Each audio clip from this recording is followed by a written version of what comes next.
Hi, my name's Rachel. The morning of my wedding, I woke up alone in my apartment, staring at my phone screen like it might suddenly rewrite the message that had arrived at midnight. Your father and I won't be making it tomorrow. Tyler's surf opportunity in Maui only comes once. We knew you'd understand. Love, Mom. 28 years of coming second to my younger brother, and somehow I still thought my wedding day might be different. I thought maybe, just this once, I'd be worth showing up for. But as I sat there in the gray dawn light, my wedding dress hanging on the closet door like a ghost, I realized the truth. To them, I was never the priority. I was the dependable one, the one who'd always understand, the one whose dreams could wait. And when I walked down that aisle later without them, when Aunt Patty stood up during the reception, the look on their faces through that video call, you have no idea what happened next. Before we jump back in, tell us where you're tuning in from, and if this story touches you, make sure you're subscribed, because tomorrow I've saved something extra special for you. The rain had just stopped when David and I pulled up to my childhood home in Beaverton 3 months before the wedding. September in Portland meant the trees were just beginning to turn, leaves shifting from green to amber, and the air smelled like wet pavement and cedar. I'd been nervous all morning, my hands fidgeting with the edge of my cardigan as David drove, his hand occasionally reaching over to squeeze mine. We were coming to finalize the wedding details with my parents, to go over the timeline, to make sure everyone knew their role in the ceremony. I'd sent them the invitation 8 months ago, had called twice to confirm the date worked with their schedule, had even shifted it back 2 weeks when Mom mentioned Dad had a work conference that might conflict. Everything had been planned around their availability. The house looked the same as it always had, the blue siding slightly faded, the garden my mother obsessively maintained, bursting with late-season dahlias. Tyler's truck sat in the driveway, which surprised me. He rarely came home these days, always too busy with whatever new venture he'd convinced our parents to fund. This month, it was a sustainable surfboard company. Last month, it had been an app that never launched. Before that, a food truck that never left the planning stages. At 25, my brother had the luxury of failure. My parents called it finding himself. When I'd taken an extra year to finish college because I had to work full-time to pay for it, they'd called it lack of focus. David cut the engine and looked at me, his gray eyes gentle. "You okay?" His voice was quiet, steady. He'd heard enough stories about my family dynamics over the past 3 years to understand why these visits left me drained. I nodded, forcing brightness into my expression. "Yeah, just want this to go smoothly." He leaned over and kissed my temple.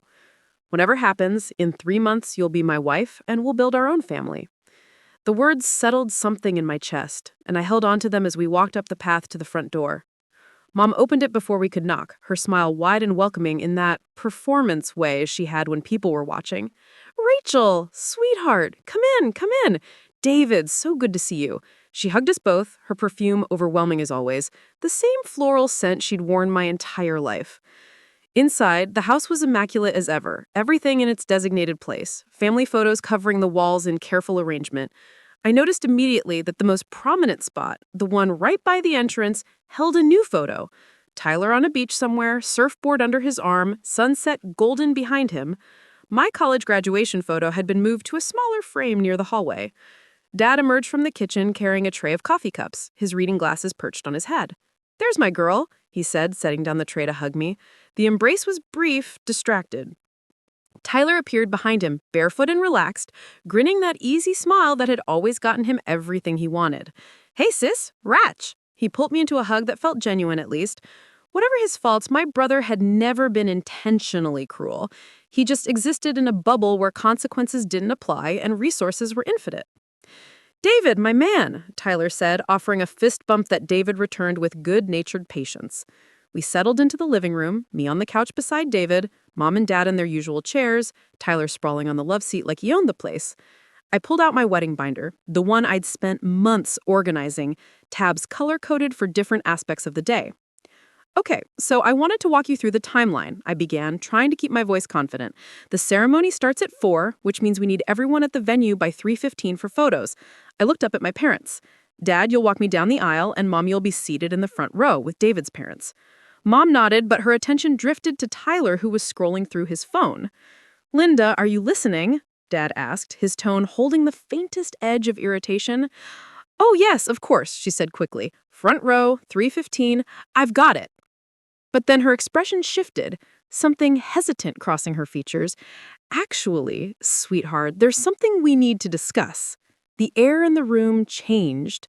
I felt it before she even continued, that familiar sinking sensation when I knew I was about to come second. Tyler had stopped scrolling and was watching our mother with an expression I couldn't read. "What is it?" I asked, my hand finding David's knee, kneading the anchor. Mom glanced at Dad, some silent communication passing between them, then back to me. "Well, an incredible opportunity has come up for Tyler.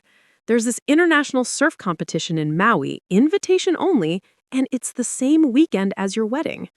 My stomach dropped. The same weekend. Not the same day, the same weekend. I sat very still, waiting for the inevitable. Tyler jumped in, his voice eager. "It's a huge deal, Rachel. Like career making. There are going to be sponsors there, investors, people who could really help get my company off the ground. This could be the break I've been waiting for."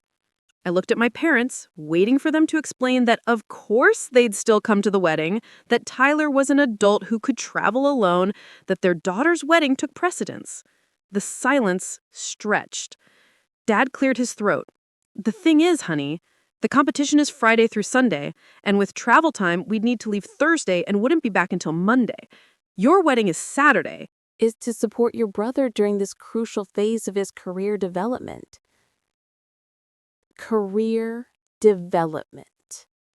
My brother was 25 years old and had never held a job for more than 6 months. I had worked full-time through college, had built a career in marketing, had saved for 2 years to afford this wedding without asking them for a dime. And his surf competition was career development that trumped my wedding? David's hand covered mine, his grip tight. I could feel the anger radiating off him, though his voice stayed controlled. "With respect, Linda and Robert, Rachel sent the invitation 8 months ago. You confirmed the date worked for you. She even changed it once already to accommodate your schedule." Dad had the grace to look uncomfortable. "We know, and we're sorry about this, but opportunities like this don't come around often." "For Tyler," I said quietly.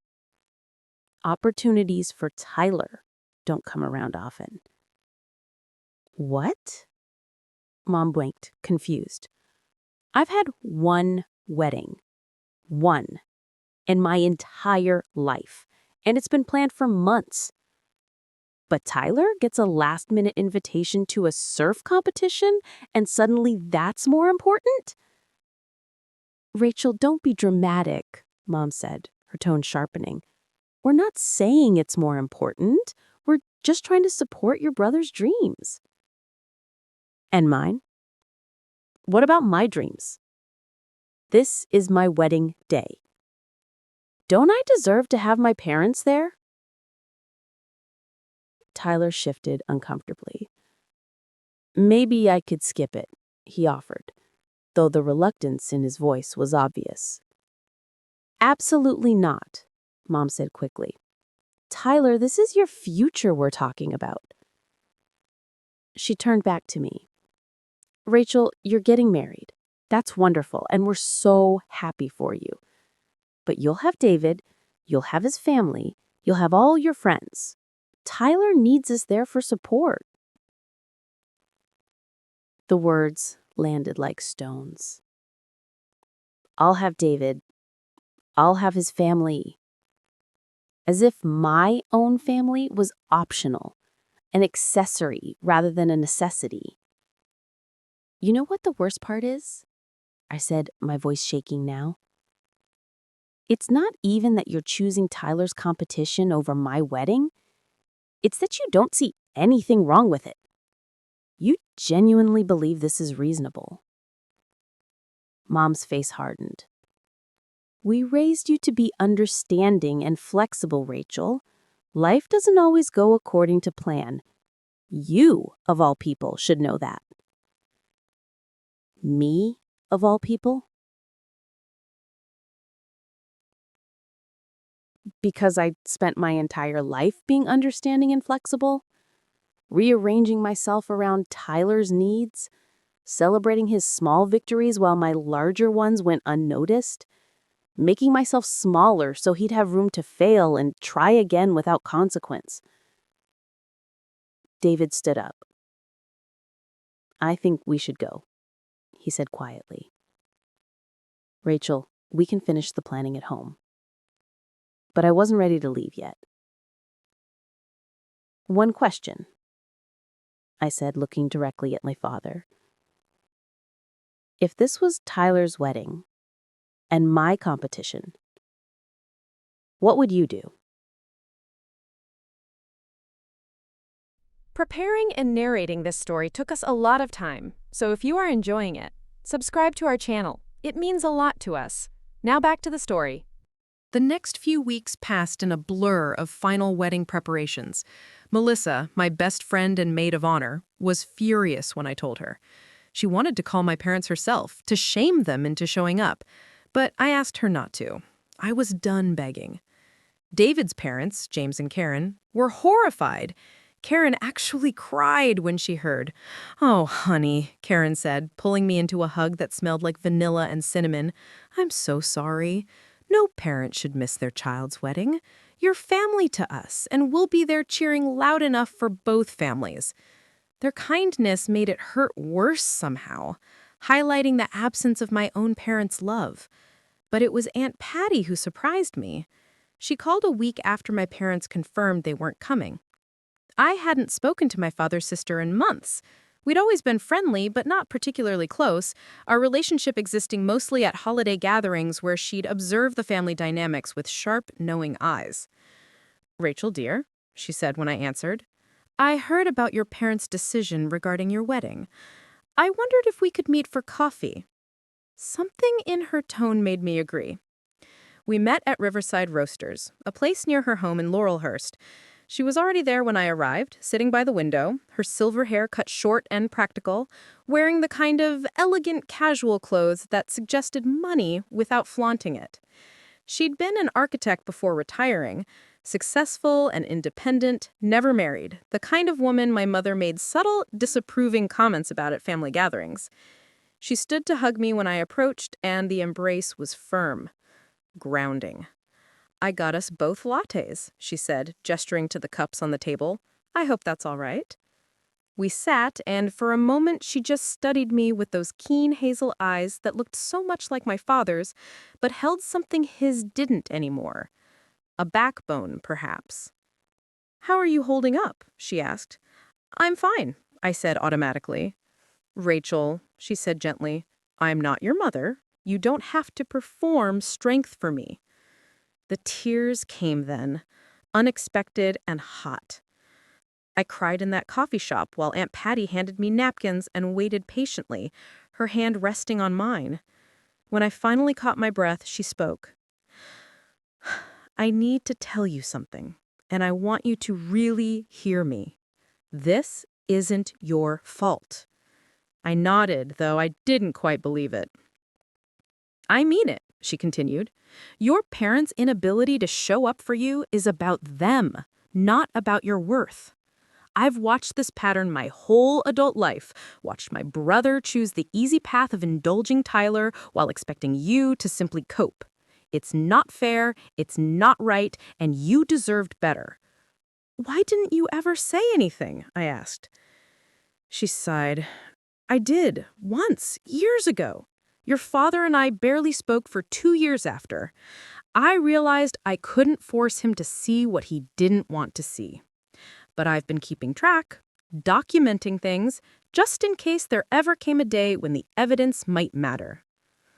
"What do you mean, documenting?" She pulled out her phone, opened a folder, and slid it across the table. I scrolled through, my heart sinking with each image. Photos of family gatherings where I stood alone in the background while my parents flanked Tyler. Screenshots of social media posts celebrating Tyler's ventures with paragraphs of praise while my promotion announcement got a simple thumbs up. A photo of my college graduation where Tyler dominated the frame, my parents beaming at him while I stood cut off at the edge. Email exchanges where my father asked her to contribute to Tyler's various business ideas one after another, thousands of dollars. There was even a copy of Tyler's bank statements, somehow acquired, showing regular deposits from our parents. $1,500 a month, consistently, for 3 years. How did you get all of this? I asked, my voice barely above a whisper. Let's just say your brother isn't very careful with his passwords, and he sometimes forgets to log out of family computers when he visits me. She leaned forward. Rachel, I'm going to ask you something that might sound strange. Do you have any way your parents can attend your wedding virtually? We could set up a video call on a screen, I said slowly. Why? Because, Aunt Patty said, a small smile playing at her lips, I think it's time your parents faced some consequences for their choices. And I think your wedding day, surrounded by everyone who actually values you, might be the perfect moment for them to realize what they've thrown away. What are you planning? I asked, though something in me was already kindling to life, something that felt dangerously like hope. She patted my hand. Let's just say I've spent 30 years watching my brother fail his daughter while spoiling his son. I'm done staying silent. Over the next 2 weeks, Aunt Patty and I met 3 more times. She showed me more documentation, things I'd never known. My parents had remortgaged their house to fund Tyler's surfboard business. They'd cashed in bonds that my grandmother had left specifically for my wedding. They'd told extended family not to bother sending me graduation gifts because I was so independent I didn't need the help, while creating online registries for Tyler's various business ventures. The pattern wasn't just preference, it was systematic erasure. My accomplishments were minimized, my needs dismissed, my existence an afterthought to Tyler's endless parade of potential.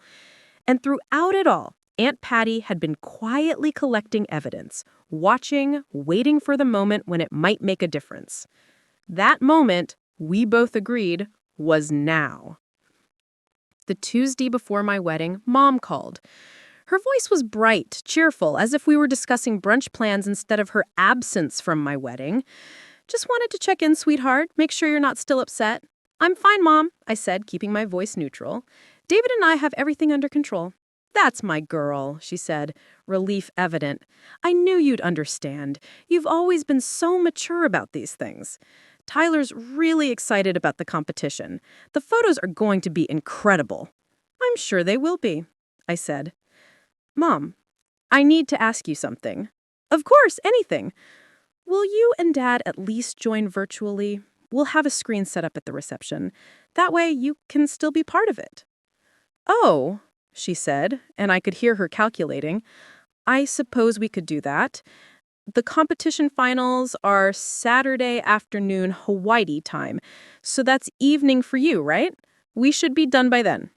Perfect, I said. I'll send you the video call link. You won't want to miss it. After I hung up, David came up behind me, wrapping his arms around my waist. You're really doing this? He asked quietly. With Patty's help, yes, I said. They should see what they're missing. They should face what they've done. He kissed the top of my head. I love you. I love your strength. I love that you're finally standing up for yourself, and no matter what, that day you're going to be my wife, and we're going to start our life together surrounded by people who actually show up. The morning of my wedding arrived with unexpected sunshine. Portland decided to gift me a perfect September day, the sky brilliant blue, the air crisp with autumn promise. I woke up in Melissa's guest room where I'd spent the night. Traditional separation from David before the wedding. She came in with coffee and a huge smile. Big day, Mrs. Walsh-to-be, she sang, sitting on the edge of the bed. How you feeling? Honestly, I said, accepting the coffee, lighter than I've felt in weeks. She squeezed my hand. That's because you're not carrying their weight anymore. Today is about you and David and everyone who loves you. We spent the morning getting ready, my bridesmaids gathering in Melissa's living room, music playing, champagne flowing, even though it was barely noon. Karen arrived with my dress, having picked it up from the final alterations. She hung it carefully on the doorframe, and we all stopped to admire it. Simple ivory silk, fitted through the bodice, flowing to the floor, delicate lace cap sleeves. I'd found it at a small boutique, had paid for it myself, and it was exactly what I wanted. No input from my mother, no opinions about what was appropriate or traditional, just my choice. Karen helped me into it while Melissa worked on my hair, pulling it into a soft updo with small white flowers tucked throughout. When I finally looked in the mirror, I barely recognized myself. Not because I looked so different, but because I looked so happy. The weight I'd been carrying, the constant awareness of not being enough, had lifted. Today, I was marrying the man I loved, and my parents' absence couldn't steal that joy. Aunt Patty arrived as we were finishing makeup. She wore an elegant navy dress, her eyes bright with purpose. She carried a small wooden box. "I wanted you to have this," she said, opening it. Inside was a delicate lace handkerchief, yellowed slightly with age. "This was your grandmother's, my mother's. She carried it on her wedding day, and I thought you might like something old." My throat tightened. Grandma died when I was 10, but I remembered her. Remembered how she'd always made time for me, how she'd attended every school play and art show. "Thank you," I whispered. Patty leaned close, her voice low enough that only I could hear. "Everything's ready. The screen is set up at the reception. Your parents confirmed they'll be joining the call at 7. I nodded, my heart beginning to race. "Are you sure about this?" She smiled, and it was fierce. "I've never been more sure of anything. It's time they faced the truth. What they've done to you, it ends today." We arrived at the Evergreen Gardens at 3:15 exactly. The venue was more beautiful than I'd imagined, string lights already twinkling, even in the afternoon sun, white chairs arranged in neat rows, an arbor covered in greenery and white roses marking where David and I would say our vows. David's groomsmen were already there, handsome in their gray suits. And then I saw him, David, standing near the arbor, looking nervous and excited, and so handsome my breath caught. James was with him, adjusting his tie, saying something that made David laugh. When David glanced toward the bridal suite and our eyes met through the window, his whole face transformed. That look, that pure joy, that was what I was here for. Not for parents who couldn't be bothered to show up, but for this man who'd chosen me every single day for 3 years and would keep choosing me for the rest of our lives. The ceremony was perfect. Aunt Patty walked me down the aisle, her arms steady under mine, and I didn't let myself mourn my father's absence. I focused on David's face as I approached, on the tears in his eyes, on the way he mouthed, "Wow," when he first saw me. Our vows were personal, written ourselves, and when I promised to choose him every day, to build a family based on showing up and being present, I meant every word. When the officiant pronounced us married, and David kissed me, the cheers from our 80 guests were deafening. We walked back down the aisle as husband and wife, and I felt like I was floating. The reception setup was in the converted barn, exposed beams wrapped with lights, long tables set with simple white linens and wildflower centerpieces. Food trucks were parked outside, the casual approach I'd wanted, comfortable and authentic rather than pretentious. And there, set up near the head table, was a large screen on a stand, ready for the video call. We did the first dance, cut the cake, laughed through toasts from Melissa and David's brother. Karen cried through her mother of the groom speech, talking about how grateful she was that David had found someone as strong and genuine as me. And then at 7 o'clock exactly, my phone buzzed. A notification that Linda Bennett was calling. I looked at Aunt Patty across the room. She nodded. I accepted the call and projected it onto the large screen. My parents' faces appeared, huge and pixelated. They were in what looked like a hotel room, Hawaiian sunset visible through the window behind them. Tyler was there too, sunburned and grinning, a beer in his hand. "Rachel," Mom called out, her voice too loud. "Congratulations, sweetheart. We're so sorry we missed it. How was the ceremony?" The room had gone quiet, everyone turning to look at the screen. I stood, David beside me, his hand finding mine. It was beautiful, I said, my voice steady. Everything I hoped it would be. Mom beamed through the screen, clearly relieved that I seemed pleasant. We've been watching Tyler all day, and he did so well in the preliminaries. 3rd place in his heat. Isn't that wonderful? The whole room could hear her, could see her priority laid bare. I glanced at Tyler on the screen, and for the first time, I saw discomfort cross his face. He set down his beer and shifted uncomfortably.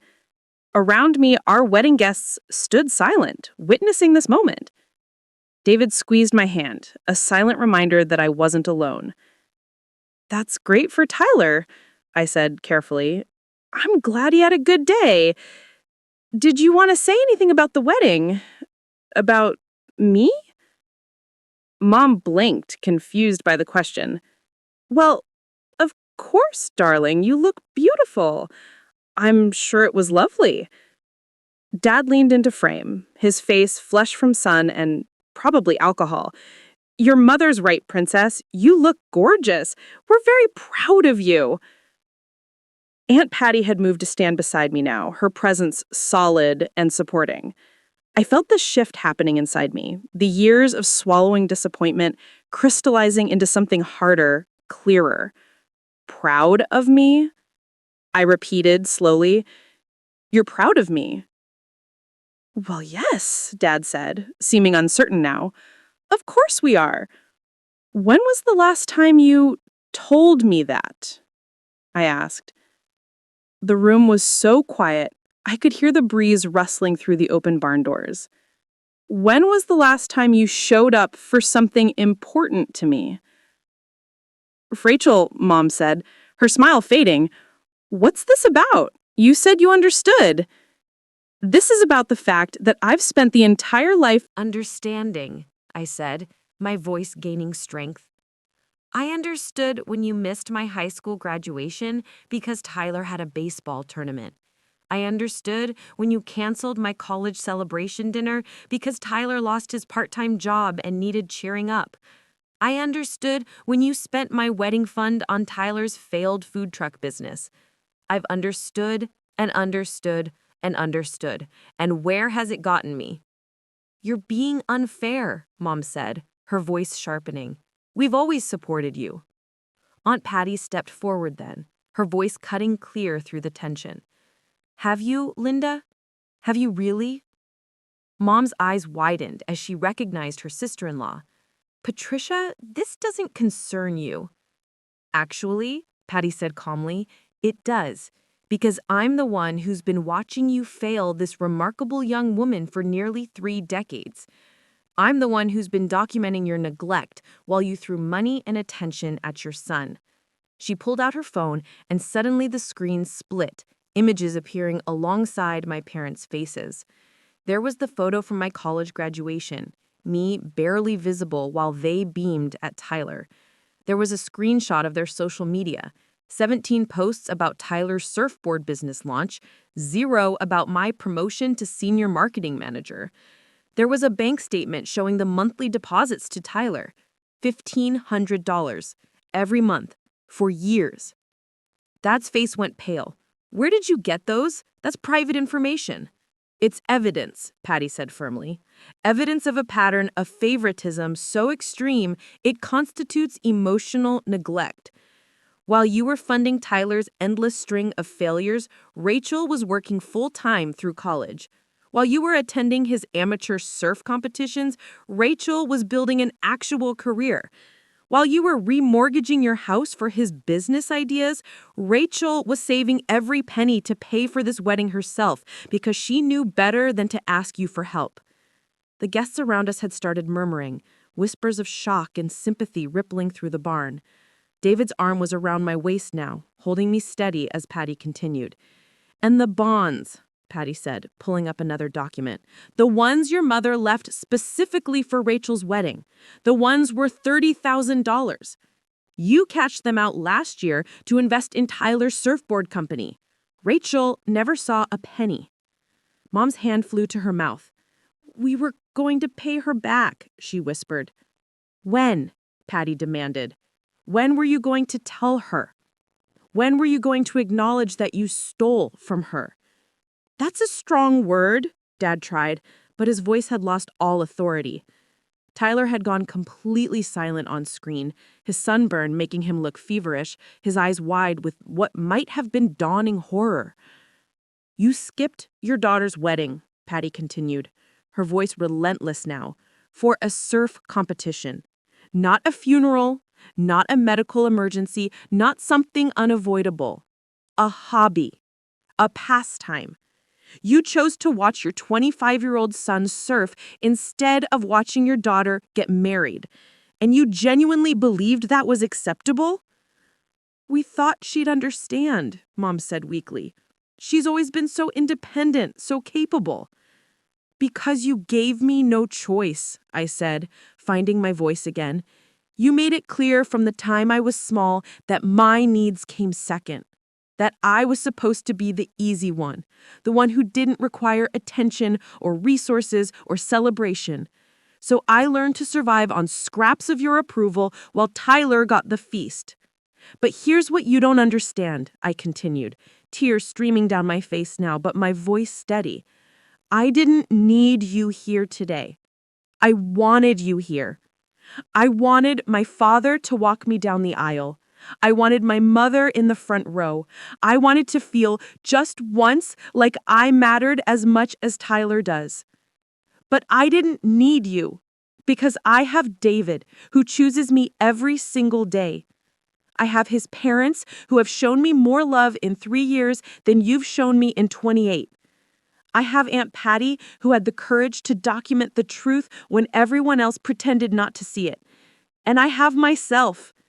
I have the strength I built from years of being overlooked. So no, I didn't need you here today. But you needed to be here. You needed to show up. And you failed. The screen showed my parents' faces, shock and shame warring in their expressions. Tyler had stood up, was pacing in the background, his hands in his hair. Around us, our guests had begun to applaud. Slowly at first, then building into a wave of support that filled the barn. Mom was crying now, mascara running down her face. Rachel, I'm so sorry. We didn't realize. You didn't want to realize, I said quietly, because realizing would mean admitting you've been wrong for years. It would mean facing how much you've hurt me. It's easier to call me independent and capable than to acknowledge you've been absent. Dad had his hands in his hands. Princess, please, we can fix this. Can you? I asked. Can you give me back the graduation you missed? The birthdays where Tyler's wants overshadowed my needs? The confidence I should have gotten from parents who celebrated my achievements instead of minimizing them? Can you give me back my wedding day, Dad? Can you walk me down that aisle now? The silence from Hawaii was answer enough. Aunt Patty stepped forward again, her voice softer now, but still firm. Robert, Linda, I love you both. You're my family. But what you've done to Rachel is inexcusable. And Tyler, she said, addressing my brother directly, you're not blameless in this. You're 25 years old. You've watched your parents sacrifice your sister's happiness for your comfort your entire life, and you've let them. You've taken the money, the attention, the priority, and you've never once said, stop. This isn't fair to Rachel. Tyler finally spoke, his voice rough. You're right. His words hung in the air. I looked at him, really looked at him, and saw something I'd never seen before. Guilt. Real, genuine guilt. I knew, he said. I always knew they treated you differently. I told myself it was because you were older, because you had it together, because you didn't need them like I did. But that was a lie I told myself so I could keep taking. I'm sorry, Rachel. I'm so sorry. His apology, unexpected and raw, cracked something in my chest. But sorry doesn't change anything, I said. Sorry doesn't mean I suddenly have parents who show up. Sorry doesn't erase the hurt. I know, he said. I know it doesn't. But I want you to know I see it now. I see what they did. what I let happen. And I'm going to do better. I'm going to stop taking their money. I'm going to stand on my own. And I'm going to tell them every time they prioritize me over you, because you deserve better. The weight of the moment pressed down on all of us. My parents sat in their hotel room, thousands of miles away, finally confronting the consequences of choices they'd made for decades. Our wedding guests stood witness to a Reckoning that was long overdue. David pulled me closer, his lips near my ear. "You okay?" he whispered. I nodded because, despite everything, despite the pain and the tears and the public confrontation, I was okay. I was better than okay. I was free. I looked back at the screen one last time. "I don't know if we can fix this," I told my parents honestly. "I don't know if I want to try right now. Today was supposed to be about starting my new life, and I'm not going to let your absence ruin it anymore. Maybe someday we can talk about this, really talk, with honesty instead of excuses, but not today. Today, I'm going to dance with my husband and celebrate with people who actually value me. And you're going to sit in Hawaii and think about what you've lost." I reached forward and ended the call. The screen went dark, and for a moment, the barn was silent. Then, Militia started clapping, and soon everyone joined in, the applause building into something that felt like vindication, like witnessing, like solidarity. Karen was crying openly, James beside her with his arm around her shoulders. David turned me to face him, his hands gentle on my cheeks. "That was the bravest thing I've ever seen," he said. "You are the strongest person I know." The rest of the evening blurred into joy. The DJ started the music again, and David and I danced, really danced, letting the confrontation fade into background noise while we celebrated the beginning of our marriage. Guests came up throughout the night to hug me, to tell me they were proud of me, to share their own stories of difficult families and choosing themselves. Aunt Patty stayed close, her presence a steady reminder that I had family who cared, even if it wasn't the family I'd been born into. Near midnight, as the party was winding down, my phone buzzed. A text from Tyler. "I meant what I said. I'm done being their excuse to hurt you. I'm flying back tomorrow. I need to have some hard conversations with them. I'm proud of you, sis. You deserved better, and I'm sorry I didn't say that sooner." I showed David the message, and he read it with raised eyebrows. "Think he means it?" "I don't know," I admitted, "but I hope so. Because as angry as I am at my parents, Tyler's still my brother, and maybe this is the wake-up call he needed." We left the reception around 1 in the morning, exhausted and happy, rice raining down on us as we ran to David's car.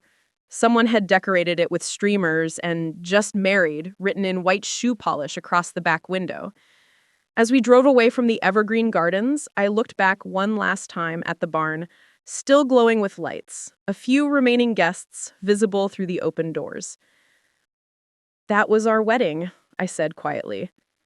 "Imperfect and public and messy and real." "It was perfect," David corrected, reaching over to take my hand. "It was honest. And you were incredible." I leaned my head against the window, watching Portland slide past in the darkness. For the first time in my life, I wasn't wondering if I'd done enough, been enough, accommodated enough. I'd stood up for myself. I'd spoken truth. I'd chosen my own worth over their comfort. And the sky hadn't fallen. The world hadn't ended. I was still here, still whole, maybe even more whole than I'd been before. We spent our wedding night at a small hotel downtown, too tired for the honeymoon we'd planned for next month. David carried me over the threshold of the room in an exaggerated show of tradition that made me laugh, and we collapsed onto the bed, still in our wedding clothes, just holding each other. "I love you," I whispered into the darkness. "I love you too," he whispered back, "and I'm so glad you're mine." We're going to build something better, you know? A family where everyone shows up, where love isn't conditional on being easy or undemanding, where our kids, if we have them, will never wonder if they matter. I know, I said, and felt tears slip down my cheeks again. But these were different. These were tears of relief, of hope, of beginning. We will. The next morning, I woke to find David already awake, propped on one elbow watching me. "Good morning, Mrs. Walsh," he said softly. "Good morning, Mr. Walsh," I replied, the name still feeling new and strange and wonderful. My phone on the nightstand was flashing with notifications. I picked it up reluctantly, expecting anger or defensiveness from my parents. Instead, there were messages from extended family members I hadn't heard from in months. Cousins and aunts and uncles who'd apparently heard about the wedding confrontation, expressing support and apology for not speaking up sooner. Apparently, Aunt Patty had sent a group message with some of the documentation, forcing the family to confront what they'd all quietly observed for years. There was a long email from my mother, written at 4 in the morning Hawaii time.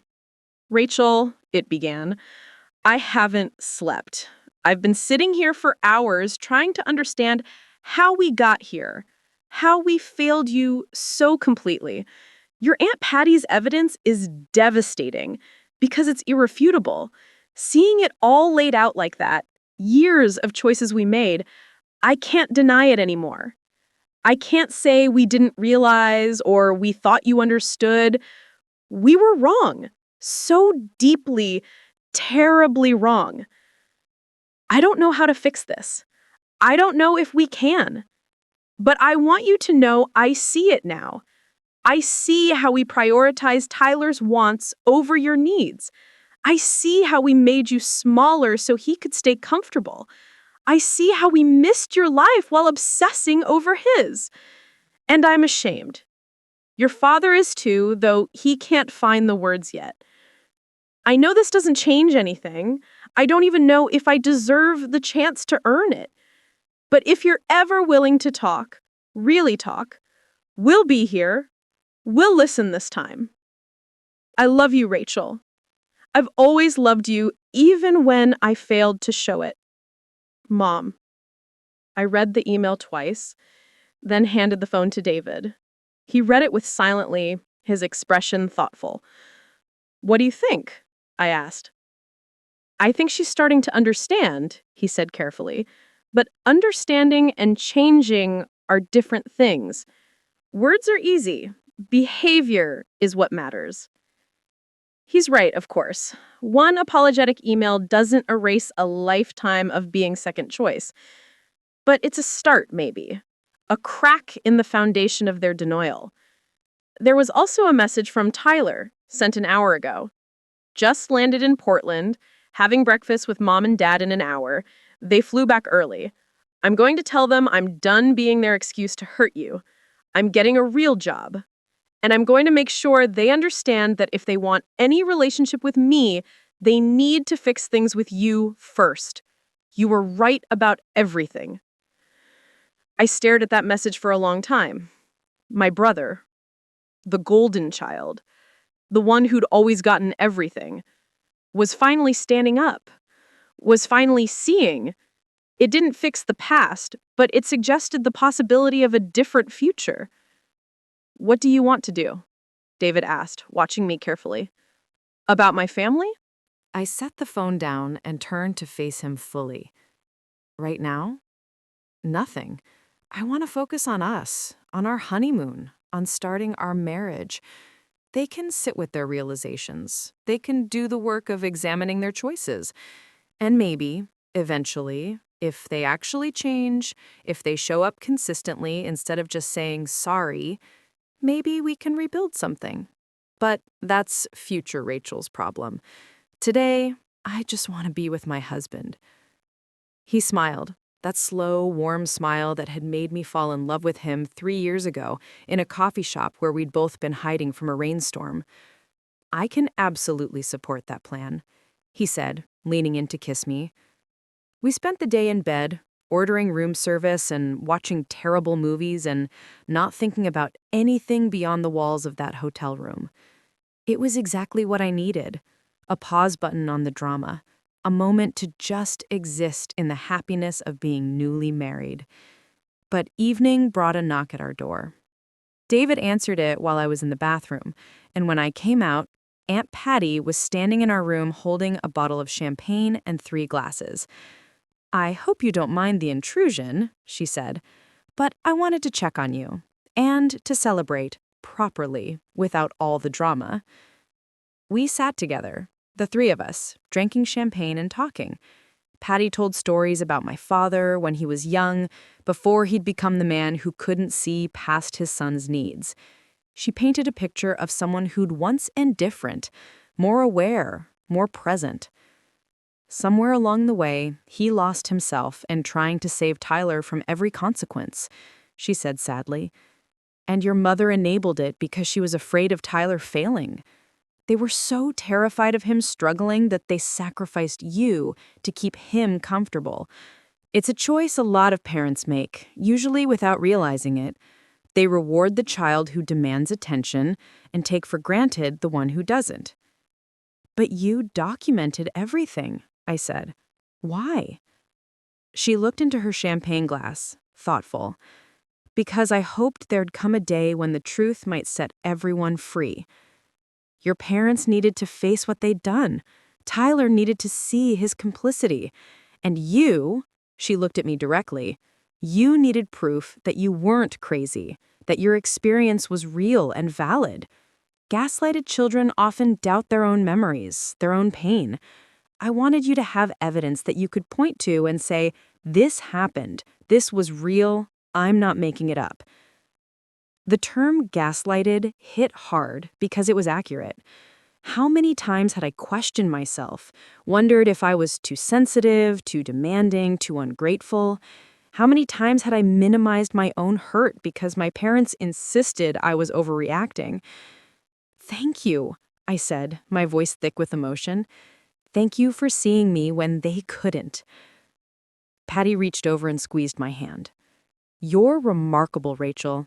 You survived an environment that should have broken you, and instead you built yourself into someone strong and compassionate and real.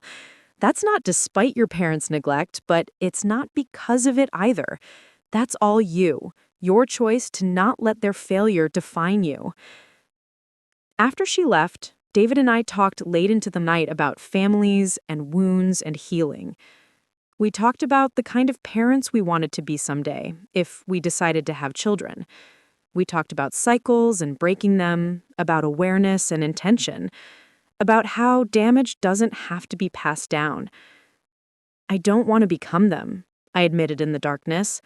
"I don't want to unconsciously favor one child over another. I don't want my kids to feel what I felt." "You won't," David said with certainty. "You know what it feels like to be overlooked. You'll be hyper-aware of equality, of making sure everyone feels valued. If anything, you're probably bend over backward to make sure no one feels second. That's not a bad problem to have." "Maybe," I said, "but I want to be more than just a reaction to my childhood. I want to build something positive, not just avoid something negative." "Then that's what we'll do," he said simply. "We'll be intentional. We'll talk about it. We'll check in with each other and with our kids. We'll create what you didn't have." The confidence in his voice, the certainty that we could do better, it settled something in me that had been restless for as long as I could remember. Our honeymoon was a road trip down the Oregon coast, staying in small bed and breakfasts, walking on beaches, eating fish and chips from paper containers while watching the sunset. We didn't talk about my family much during those 5 days. We focused on us, on being newlyweds, on the adventure of starting our life together. But on the last day, as we drove back toward Portland, my phone rang. Tyler's name on the screen. I looked at David and he nodded encouragement. I answered. "Hey," I said cautiously. "Hey, sis." Tyler's voice sounded different, more subdued than I'd ever heard it. "How's the honeymoon?" "It's good," I said. "We're heading back today." "Good, that's good." He paused, and I could hear traffic in the background. "Look, I wanted to update you on some things. I met with Mom and Dad, like I said. We talked for hours. It got ugly for a while. They tried to defend themselves, to explain away the pattern, but I didn't let them. I showed them everything Aunt Patty compiled, made them look at it, really look at it." "What happened?" I asked, not sure I wanted to know, but needing to hear it anyway. "Dad cried," Tyler said quietly. "I've never seen him cry before. Mom too, but Dad really broke down. He kept saying he didn't know how it got so bad, how he let it happen. And I told them the truth, that they did know. They just chose not to see because seeing would require changing. It was brutal, Rachel, but it needed to happen." "And?" I prompted. "And they want to make amends. Real amends, not just words. Dad started therapy, actually found a counselor who specializes in family dynamics. Mom's going with him. They ask me to tell you that they understand if you need space, if you never want to speak to them again, but that they're committed to doing the work whether you're there to see it or not." I processed this information slowly. "And what about you? What about me? Where are you in all this?" "I got a job," he said, and I could hear something like pride in his voice. "A real job, not another startup idea. I'm working at a surf shop, retail and teaching lessons. It's not glamorous, but it's honest work, and I'm paying my own bills. I told Mom and Dad I won't take another dollar from them. It's time I stood on my own feet." "Tyler," I said softly, "I'm glad. I'm really glad you're doing that." "Thanks," he said. "And Rachel, I'm sorry. I know I said it at your wedding, but I want to say it again when it's just us. I'm sorry for all the years I took and never questioned why you weren't getting the same. I'm sorry I let them sacrifice you for my comfort. I'm sorry I wasn't the brother you deserved." His words hit deeper in the quiet of the car with just David beside me as witness. To say, I admitted. "Say you'll think about maybe, eventually, letting us try again," he said. "Not now, I know it's too soon, but someday." "I'll think about it," I said, and it was the truth. "I can't promise anything more than that." "That's fair," he said. "That's more than fair. Take care of yourself, sis." "You too, little brother," I said, and hung up. David reached over and took my hand. "How are you feeling?" "Confused," I admitted. "Hopeful, maybe, but also scared. What if they backslide? What if this is just temporary guilt that fades once enough time passes?" "Then you'll know," he said simply. "Time will tell if they're serious. People can change, Rachel, but only if they're willing to do the work. Your parents are starting therapy. Tyler's actually supporting himself. Those are concrete actions, not just words. But you don't have to decide anything now. You can wait and watch and see if they follow through." We drove in silence for a while, the ocean disappearing behind us as we headed inland toward home. When we pulled into our apartment complex, late afternoon sun slanting through the buildings, it felt like returning from more than just a honeymoon. It felt like coming back as a different person, someone who'd finally spoken truth and survived it. Over the next few weeks, life settled into a new rhythm. Work resumed, domestic routines established themselves, and being married started to feel natural rather than novel. My parents sent occasional emails, never pushing for responses, just updates on their therapy progress and expressions of continued remorse.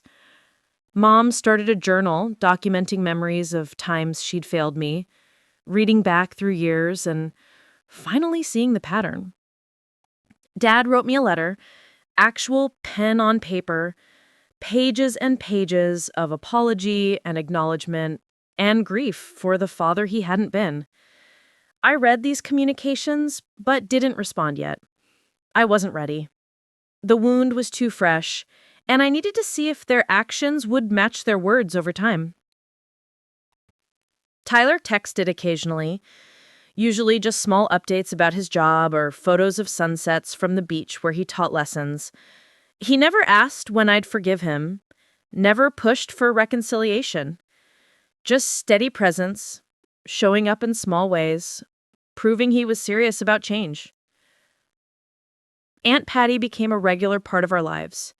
She had dinner with David and me every Sunday, and slowly I learned more about her, about the life she'd built without marriage or children, about the architecture firm she'd founded and run for 30 years, about her travels and passions, and the fullness of her existence. She'd chosen herself, chosen her calling, and never apologized for it, despite my mother's settled disapproval. "You know what's funny?" she said one Sunday over pasta in our small dining room. "Your mother always pitied me for not having a traditional family. But I chose this life deliberately. I chose freedom and purpose and self-determination. And I've been happy, genuinely happy. I wonder if she can say the same." "Can people be happy while causing harm?" I asked. "I mean, do you think my parents were happy all those years, even while they were neglecting me?" Patty considered this. "I think they were comfortable," she said. "Comfort and happiness often get confused.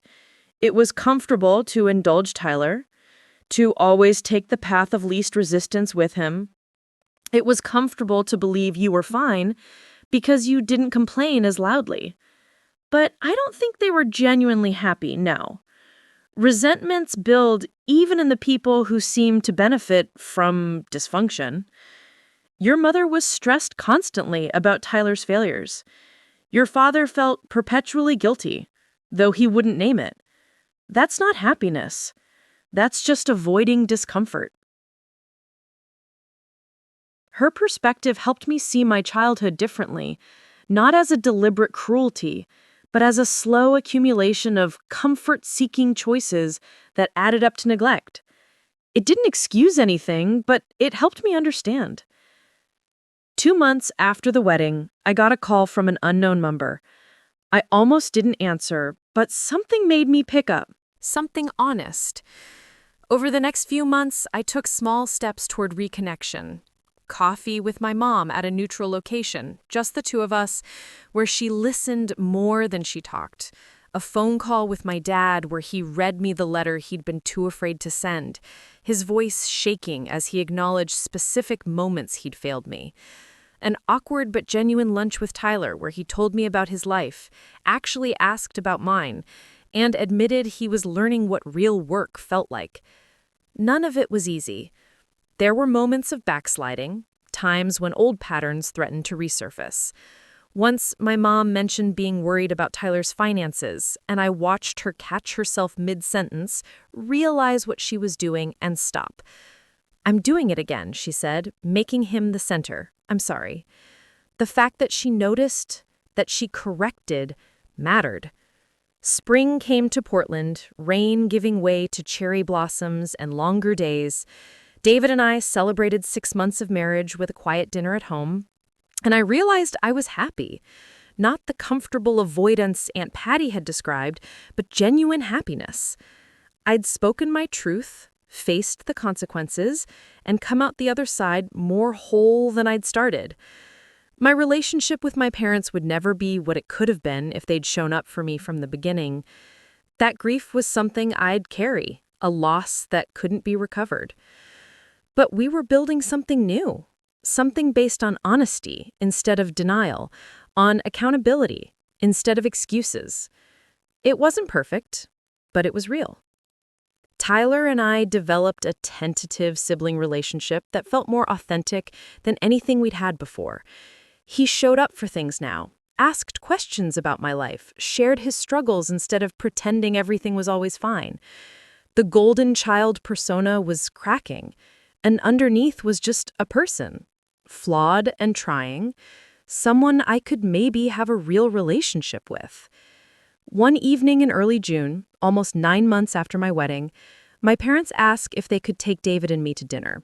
Not to their house where old dynamics lingered, but to a restaurant, neutral ground.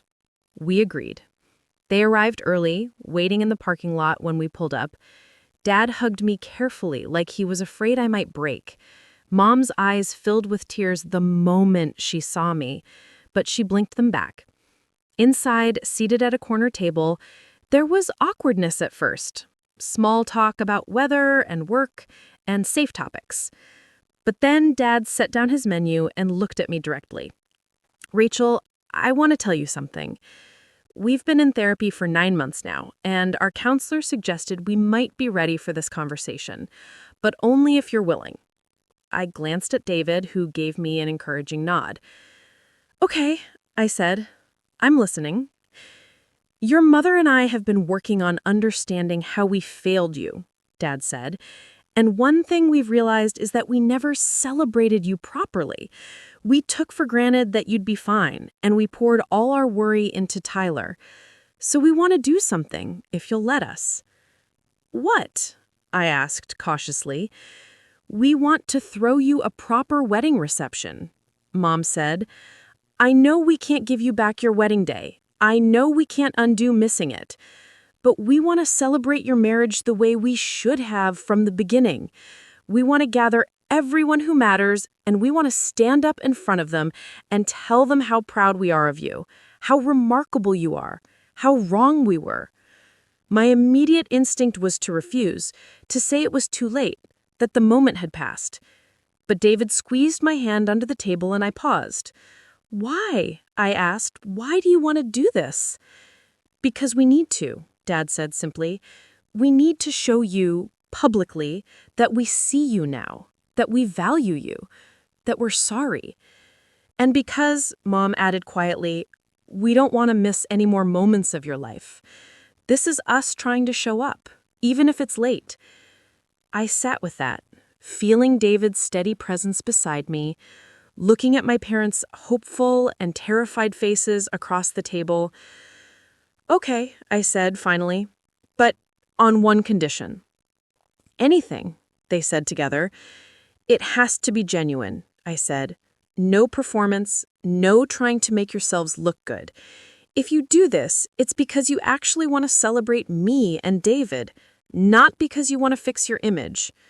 We want to celebrate you, Mom said firmly. We genuinely want to celebrate you. We planned it for August, a garden party at Aunt Patty's house since she had the space and she'd been central to the truth-telling that started everything. Simple, elegant, just close family and friends. The day arrived warm and clear, Portland's summer at its finest. I wore a simple sundress, not trying to recreate the wedding, just being present for what this was, a new beginning. David stayed close, my anchor as always, making jokes to keep me calm as guests arrived. Tyler was there early helping set up tables and chairs, working alongside Dad in a way I'd never seen them interact before. Not Dad fixing Tyler's problems or funding his dreams, but two adults collaborating on a task. My parents had asked to make a toast, and when everyone had gathered, champagne in hand, Dad stood up. His hands trembled slightly as he unfolded a piece of paper. Rachel, he began, and his voice cracked immediately. Dad cleared his throat and started again, his eyes glistening with unshed tears. Rachel, I've written and rewritten this speech a dozen times.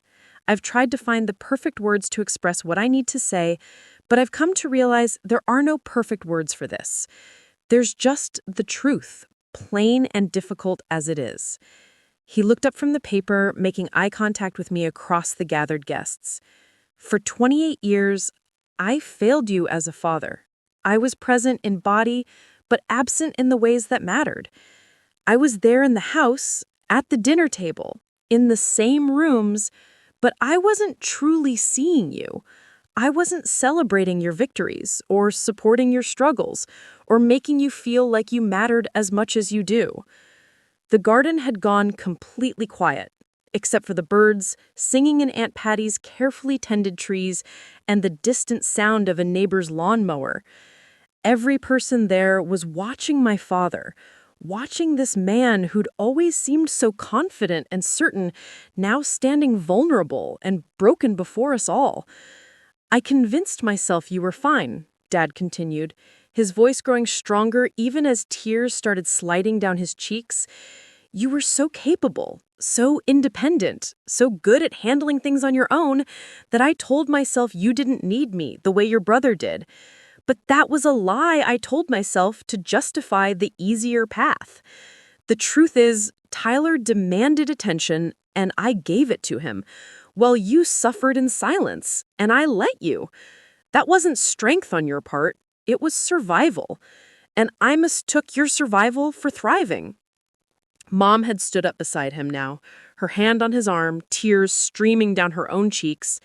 She took the paper from his shaking hands and continued, reading where he'd left off. "We chose comfort over courage," she said, her voice wavering but clear. "Every time we prioritized Tyler's wants over your needs, we were choosing the path of least resistance. It was easier to give him money than to teach him financial responsibility. It was easier to attend his events than to make sure we balanced our time equally. It was easier to believe you understood than to face how much we were hurting you." The gathered guests shifted uncomfortably, not used to such raw honesty at what was supposed to be a celebration. But Aunt Patty stood near the back, her arms crossed, nodding with approval. David's hand found mine, his fingers lacing through mine with steady pressure. "And then came your wedding," Mom continued, her voice breaking completely. "The day we should have moved heaven and earth to attend. The day we should have been front and center, celebrating the beautiful woman you'd become despite our failures. And we chose a surf competition. We actually chose to watch your brother surf instead of watching you marry the man you love." She looked up from the paper directly at me. "There is no excuse for that, Rachel. None. We can explain our thinking, we can trace the pattern that led us there, but we cannot excuse it. It was unforgivable." The word hung in the air, stark and honest. I felt my own tears starting, hot and unexpected, because hearing them say it, hearing them name it as unforgivable rather than trying to justify it, meant something. It meant they finally understood the magnitude of what they'd done. Dad took the paper back, his hands steadier now. "We're not telling you this to make you feel sorry for us," he said. "We're telling you because you deserve to hear us take full accountability. You deserve to hear us say that we were wrong, that we see the damage we caused, and that we're committed to spending the rest of our lives trying to be the parents you should have had from the beginning." He folded the paper and set it aside, speaking now from his heart without notes. "I can't give you back your childhood, Princess. I can't give you back the graduation I missed, or the promotion dinner we turned into Tyler's pity party, or the 1,000 small moments when you needed a father and I wasn't there. But I can show up now. I can be present for every moment going forward. I can celebrate you the way you deserve. And I can make sure that everyone in this garden and everyone who knows us understands that my daughter Rachel is extraordinary, not because she survived our neglect, but because of who she chose to become despite it." Mom stepped forward then, moving closer to where David and I stood. She stopped a few feet away, respecting my space, her face wet with tears. "You are the bravest person I know," she said softly. "You stood up at your wedding reception and told us the truth, when it would have been easier to stay silent. You demanded to be seen when we'd spent a lifetime overlooking you. You set boundaries when we'd taught you to accept scraps. You chose yourself, and that took a courage I'm not sure I have. I'm so proud of you, Rachel. I'm so desperately, overwhelmingly proud of the woman you are, and I'm so deeply sorry I didn't tell you that every single day of your life." The tears were flowing freely now, mine and theirs and half the guests. David's arm was around my waist, holding me up as my parents' words washed over me. This was what I'd needed, what I'd been waiting for without knowing how to name it. Not just an apology, but true accountability. Not just regret, but recognition of the specific ways they'd failed and the impact it had on me. Tyler stood up then, and I realized he'd been given permission to speak as well. He walked to stand beside our parents, forming a line of the family that had hurt me, now united in acknowledging that hurt. I don't have a speech written, he said, his voice rough with emotion. I didn't think I could get through reading one. But I need to say something too. He looked at me, really looked at me, and I saw my little brother clearly for maybe the first time. Not the golden child, not the failure being propped up, just a young man finally waking up to his own complicity. Rachel, I spent 25 years taking everything Mom and Dad gave me without questioning why you weren't getting the same.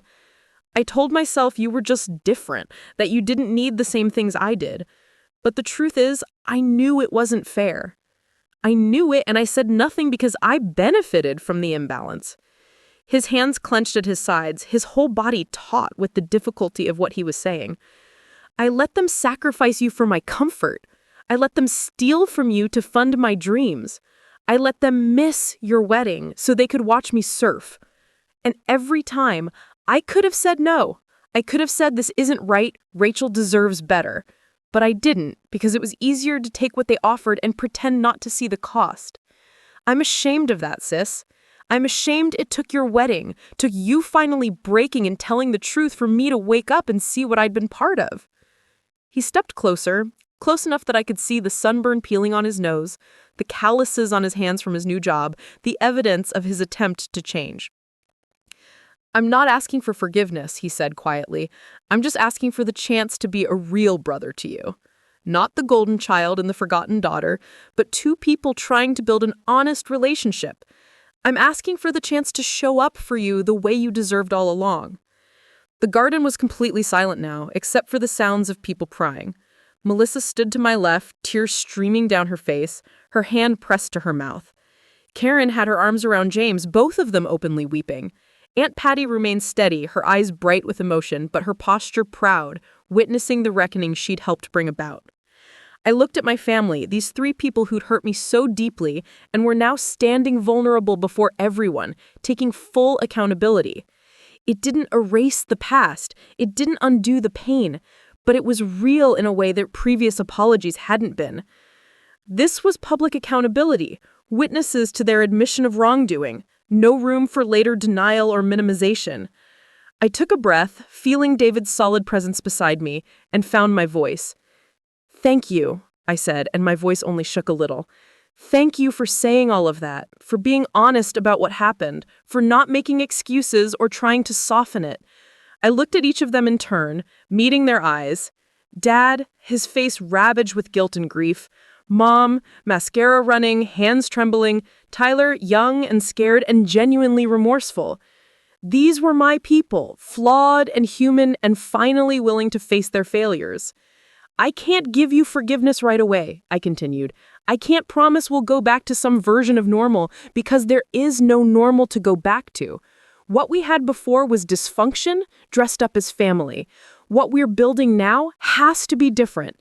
It has to be honest. It has to be equal.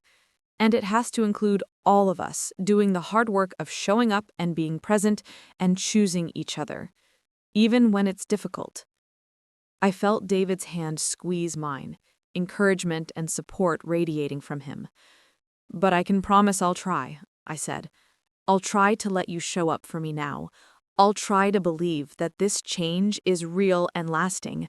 I'll try to build something new with you, even though the foundation is cracked and we're starting from a place of deep hurt.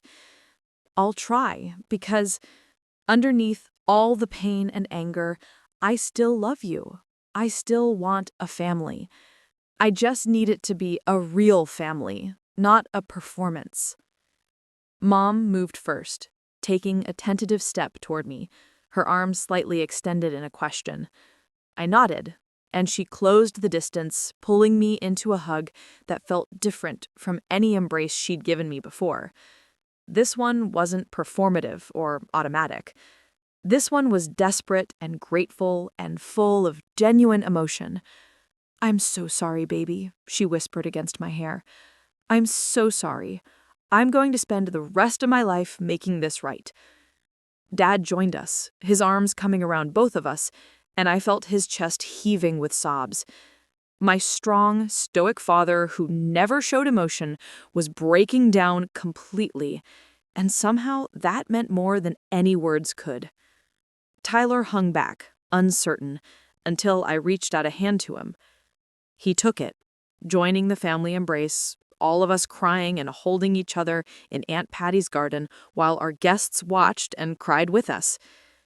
When we finally broke apart, the mood had shifted. The heaviness was still there, but so was something else. Hope, maybe. The possibility of healing. David stepped up beside me, his arm around my waist, and addressed the gathered group. "Thank you all for being here today," he said, his voice carrying clearly. "Thank you for witnessing this family's honest reckoning and their commitment to change. It takes courage to admit wrongdoing publicly, and I have deep respect for Linda, Robert, and Tyler for being willing to do that." He looked at my parents with an expression that was complicated, not quite forgiveness, but something like cautious respect.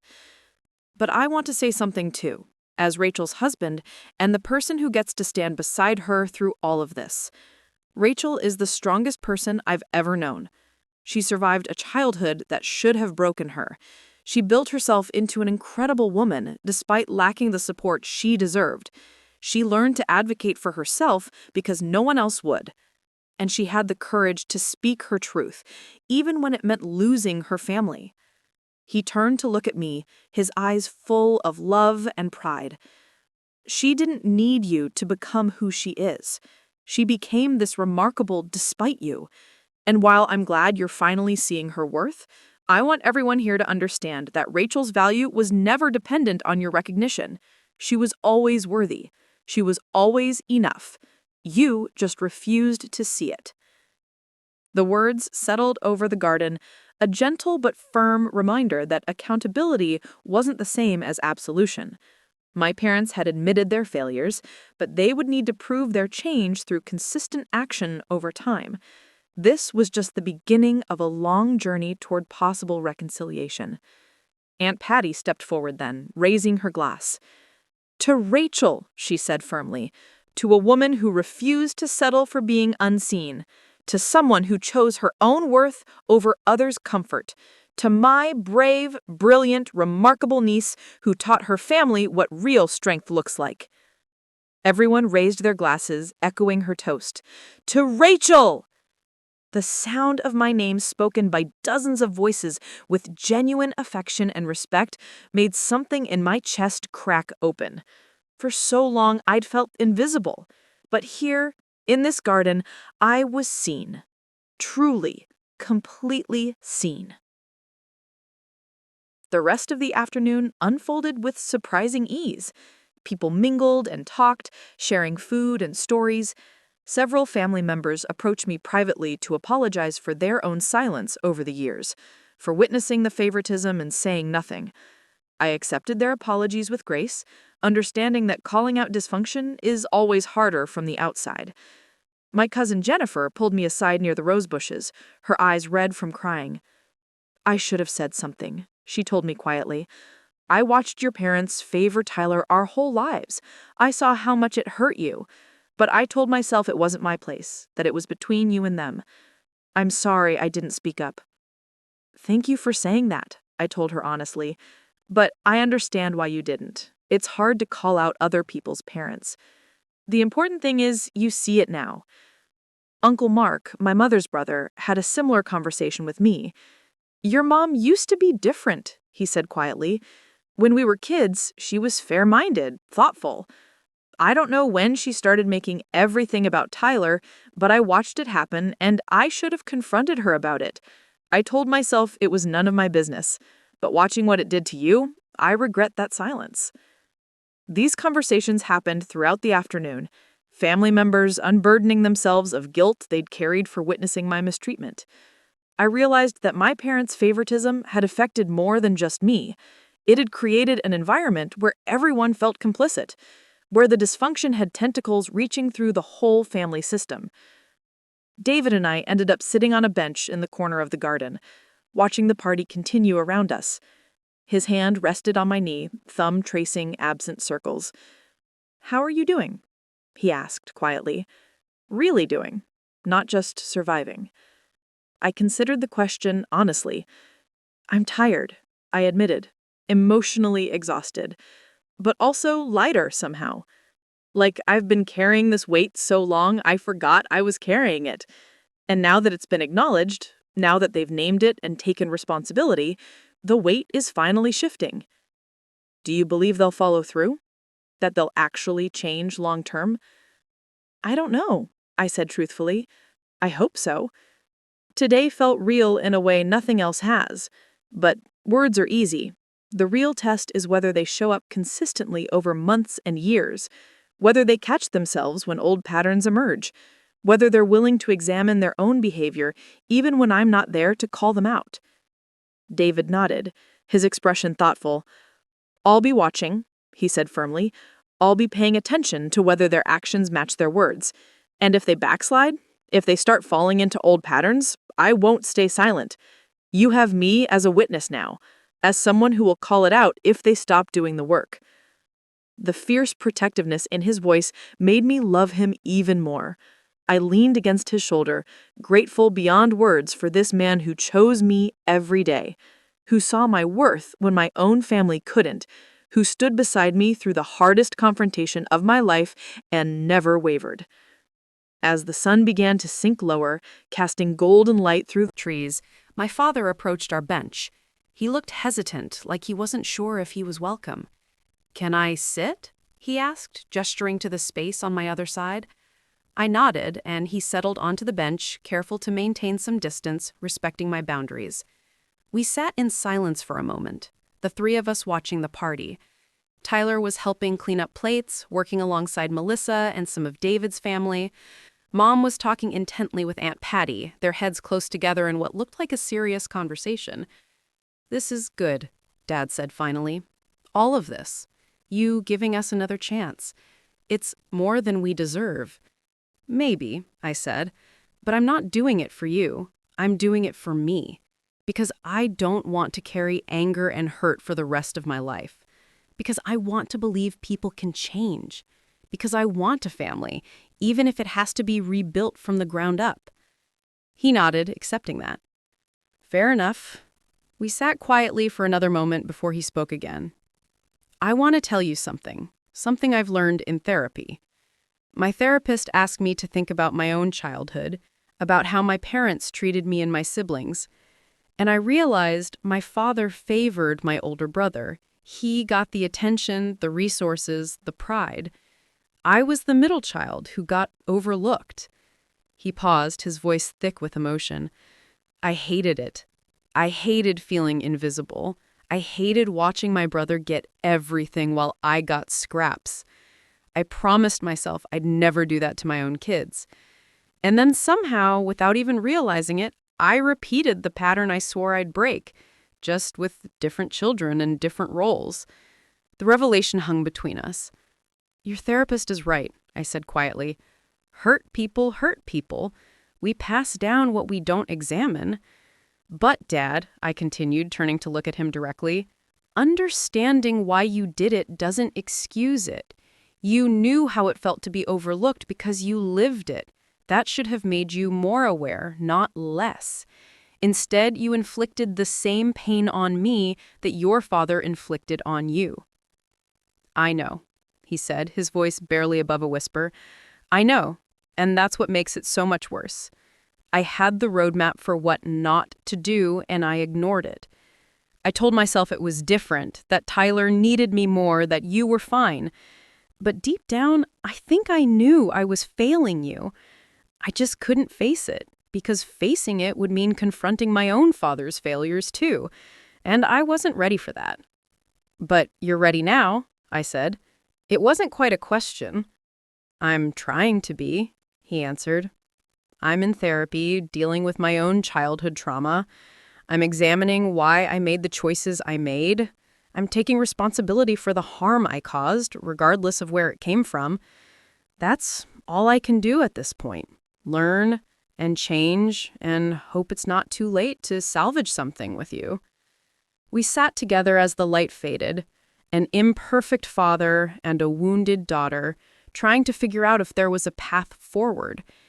David remained beside me, a silent, steady presence, not inserting himself into the moment, but making sure I knew I wasn't alone in it. Eventually, Aunt Patty called everyone together for one last toast before the party ended. She stood on her back porch, commanding attention without effort. "Today has been powerful," she said, her voice carrying across the garden. "Today we witnessed something rare and precious, a family telling the truth. Not the comfortable truth, not the easy truth, but the hard, ugly truth that most families bury under politeness and denial." She looked directly at me. "Rachel, you began this journey at your wedding, when you refused to pretend anymore. You demanded to be seen, and in doing so, you forced your family to see themselves. That took tremendous courage, and I'm honored to have played a small part in helping you find your voice." Then she turned to my parents and Tyler.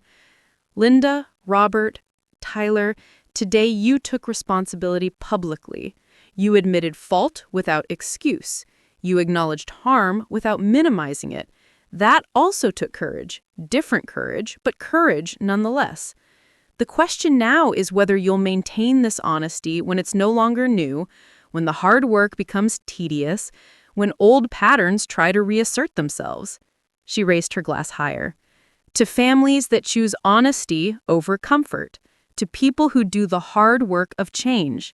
To Rachel and David as they build their life together. And to the possibility of healing, even from deep wounds.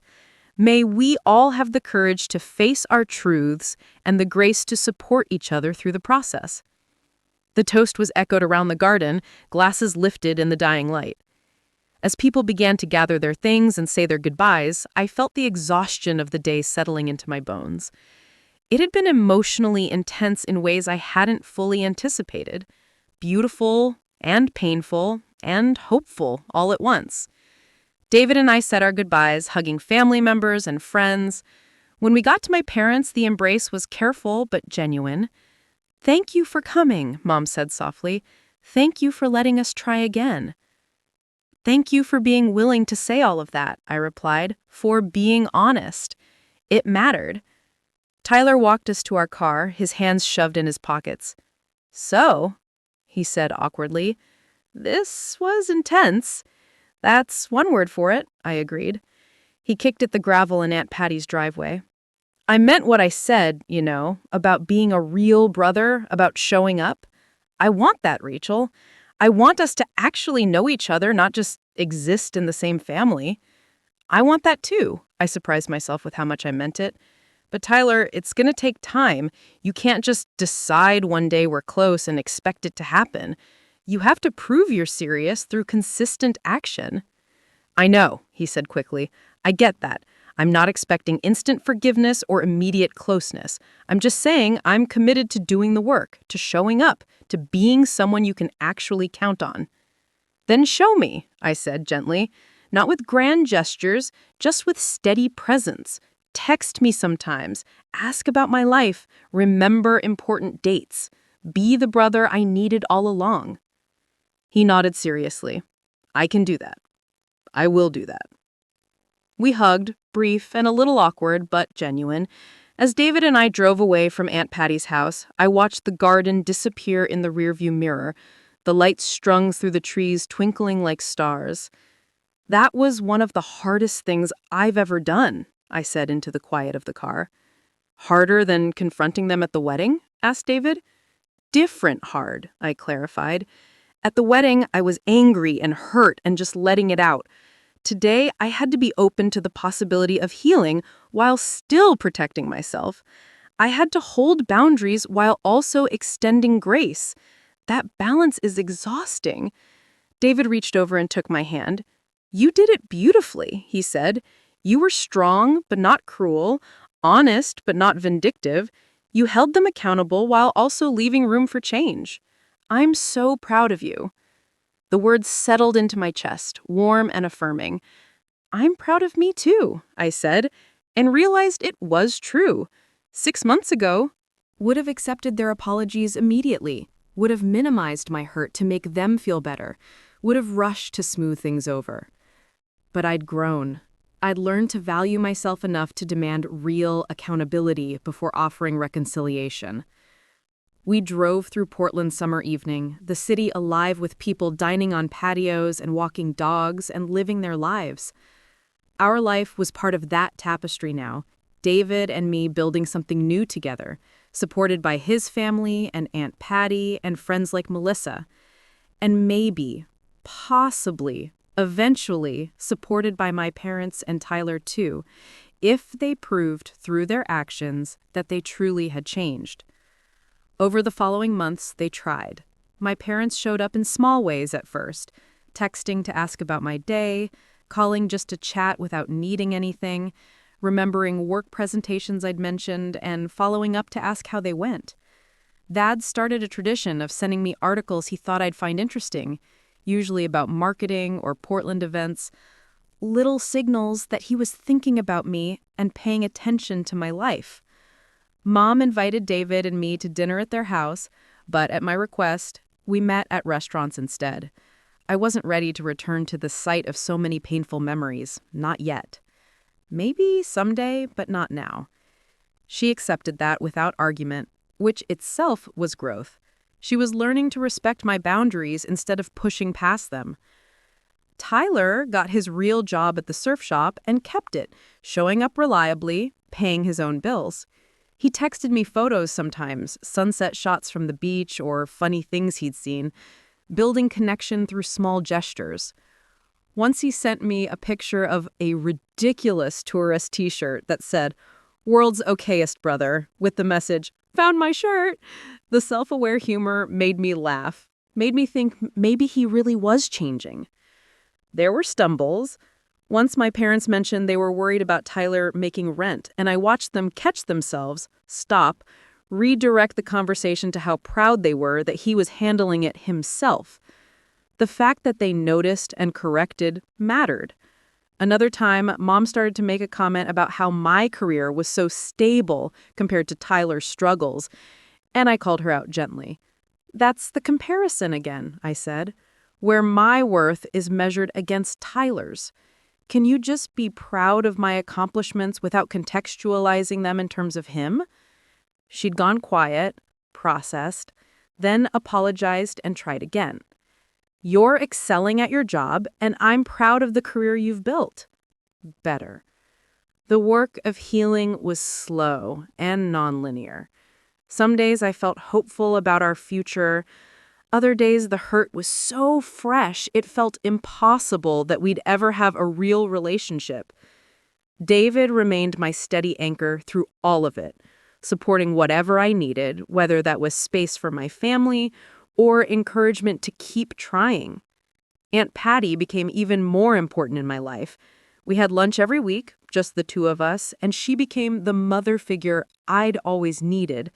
She listened without judgment, offered perspective without pushing, and reminded me that I was allowed to take as much time as I needed to heal. "You don't owe them quick forgiveness," she told me more than once. "Reconciliation happens on your timeline, not theirs." That fall, nearly a year after my wedding, David and I celebrated our first anniversary with a trip back to the Oregon coast, retracing the route of our honeymoon. We walked the same beaches, ate at the same restaurants, remembered those early days of our marriage when everything was still so raw. "Look how far we've come," David said, as we stood watching the sunset paint the ocean in shades of orange and pink. "Look how much has changed in just 1 year." I thought about the wedding that my parents missed, the public confrontation, the months of painful growth and tentative reconciliation. A year ago, I was just beginning to find my voice, just starting to demand to be seen.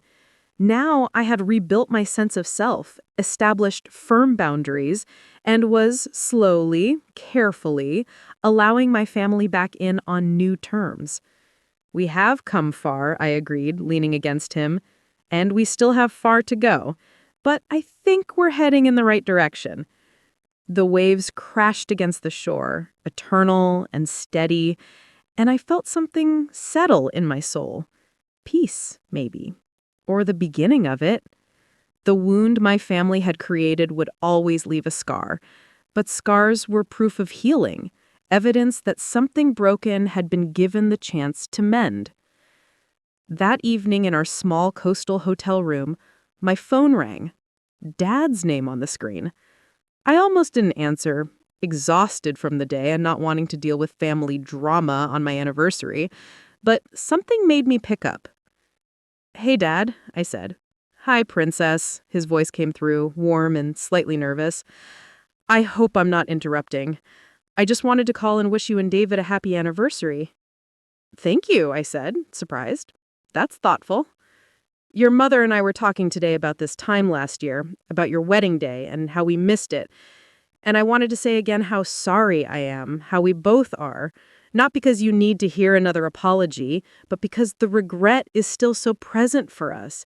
Every milestone we're privileged enough to witness now reminds us of what we threw away." I sat down on the edge of the hotel bed, David watching me with concern. "I appreciate you saying that," I said carefully. "But Dad, I need you to know that I'm not going to spend the rest of my life reassuring you about your guilt. You missed my wedding. That's a fact that can't be changed. What matters now is whether you show up for everything going forward." "I know," he said quickly. "I know, and I don't want reassurance. I just wanted you to know that we remember, that we haven't forgotten, that the lesson is still present for us. We won't miss another important day in your life, Rachel. I promise you that." "Time will tell," I said, not unkindly. "Actions over words, remember?" "Absolutely," he agreed. "Actions over words. Enjoy your anniversary, sweetheart. You and David deserve all the happiness in the world." After I hung up, David pulled me close. "What was that about?" "Just Dad acknowledging the anniversary, expressing regret about last year." "How do you feel about it?" he asked. "Cautious," I admitted. "Hopeful, but cautious. They're saying the right things, doing better than before, but I'm still waiting to see if it lasts, if they can maintain this growth over years, not just months." "That's wise," David said, kissing my forehead. "Take your time. Trust has to be rebuilt, and that happens slowly." We spent the rest of our anniversary celebrating us, the life we were building, the partnership we'd created. And for the first time since the wedding, I allowed myself to imagine a future where my family of origin might actually be part of our lives in healthy, supportive ways. Not the family I'd wished for as a child, but something new, something built on truth, Accountability, and real effort. It wasn't perfect. It might never be perfect, but it was honest, and that mattered more than perfection ever could. The second year of my marriage brought unexpected challenges that tested everything my family claimed to have learned. In March, David's company offered him a promotion that would require us to relocate to Seattle. It was an incredible opportunity, the kind of career advancement he'd been working toward for years, and I encouraged him to take it without hesitation. But the news of our potential move sent my mother into a spiral of anxiety that revealed how fragile her growth really was. She called me 3 times in one day, her voice tight with barely controlled panic. "Seattle is so far away," she kept saying. "How will we see you? How will we be part of your life? We're just starting to rebuild our relationship, and now you're leaving." I felt the familiar weight settling on my shoulders, the old pressure to manage her emotions, to sacrifice my needs for her comfort.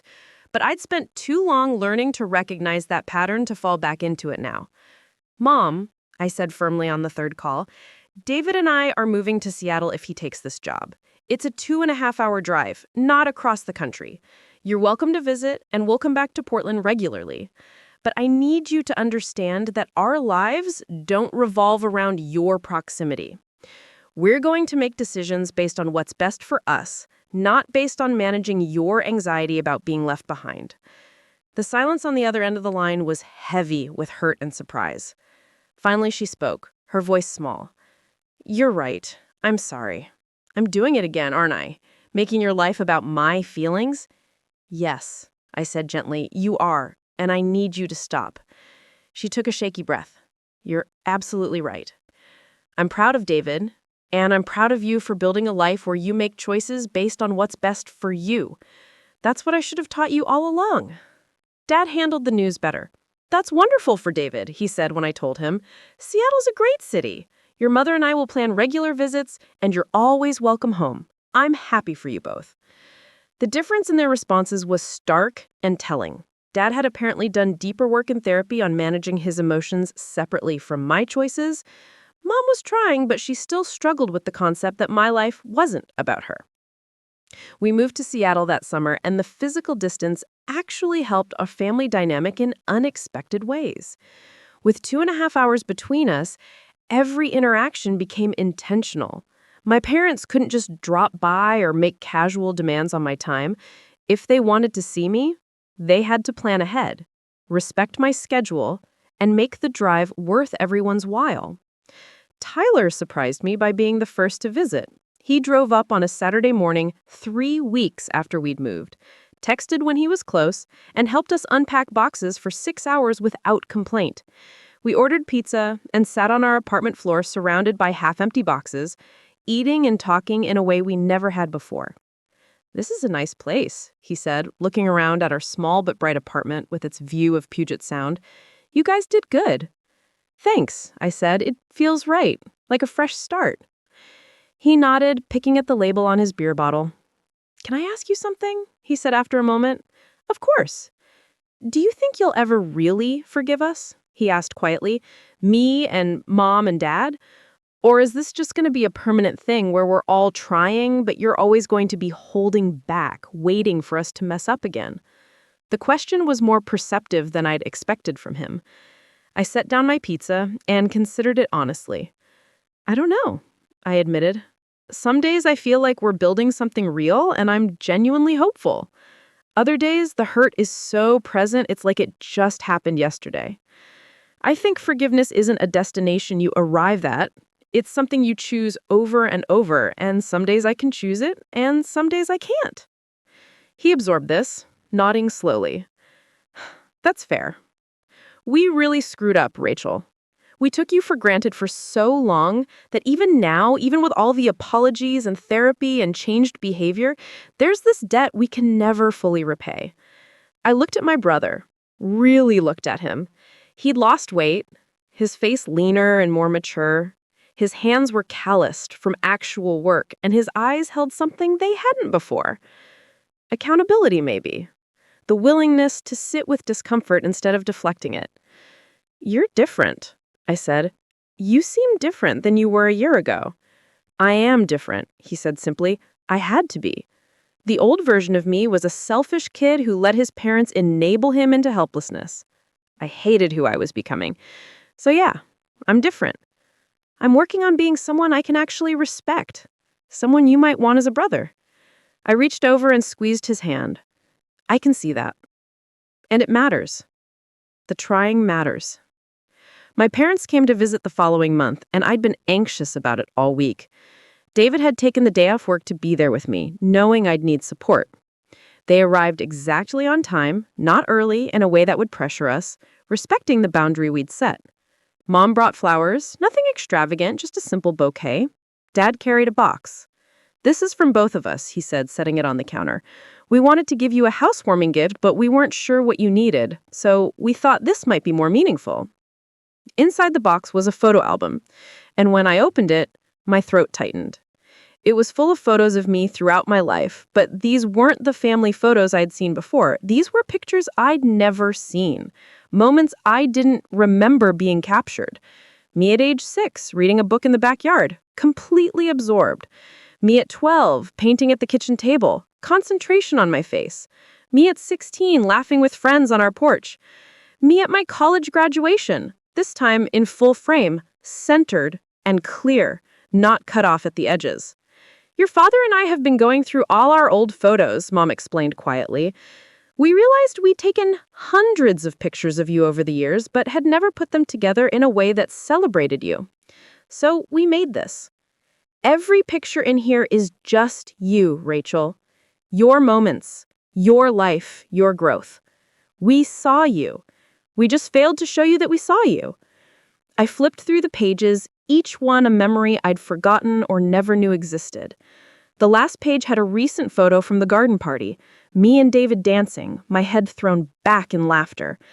And underneath it, in my mother's handwriting, our daughter Rachel, strong, brave, and loved. May we spend the rest of our lives showing her how much. Tears blurred my vision as I looked up at them. I started, then had to collect myself. This means more than you know. We're not trying to rewrite history, Dad said gently. We can't pretend we showed up for you the way this album might suggest.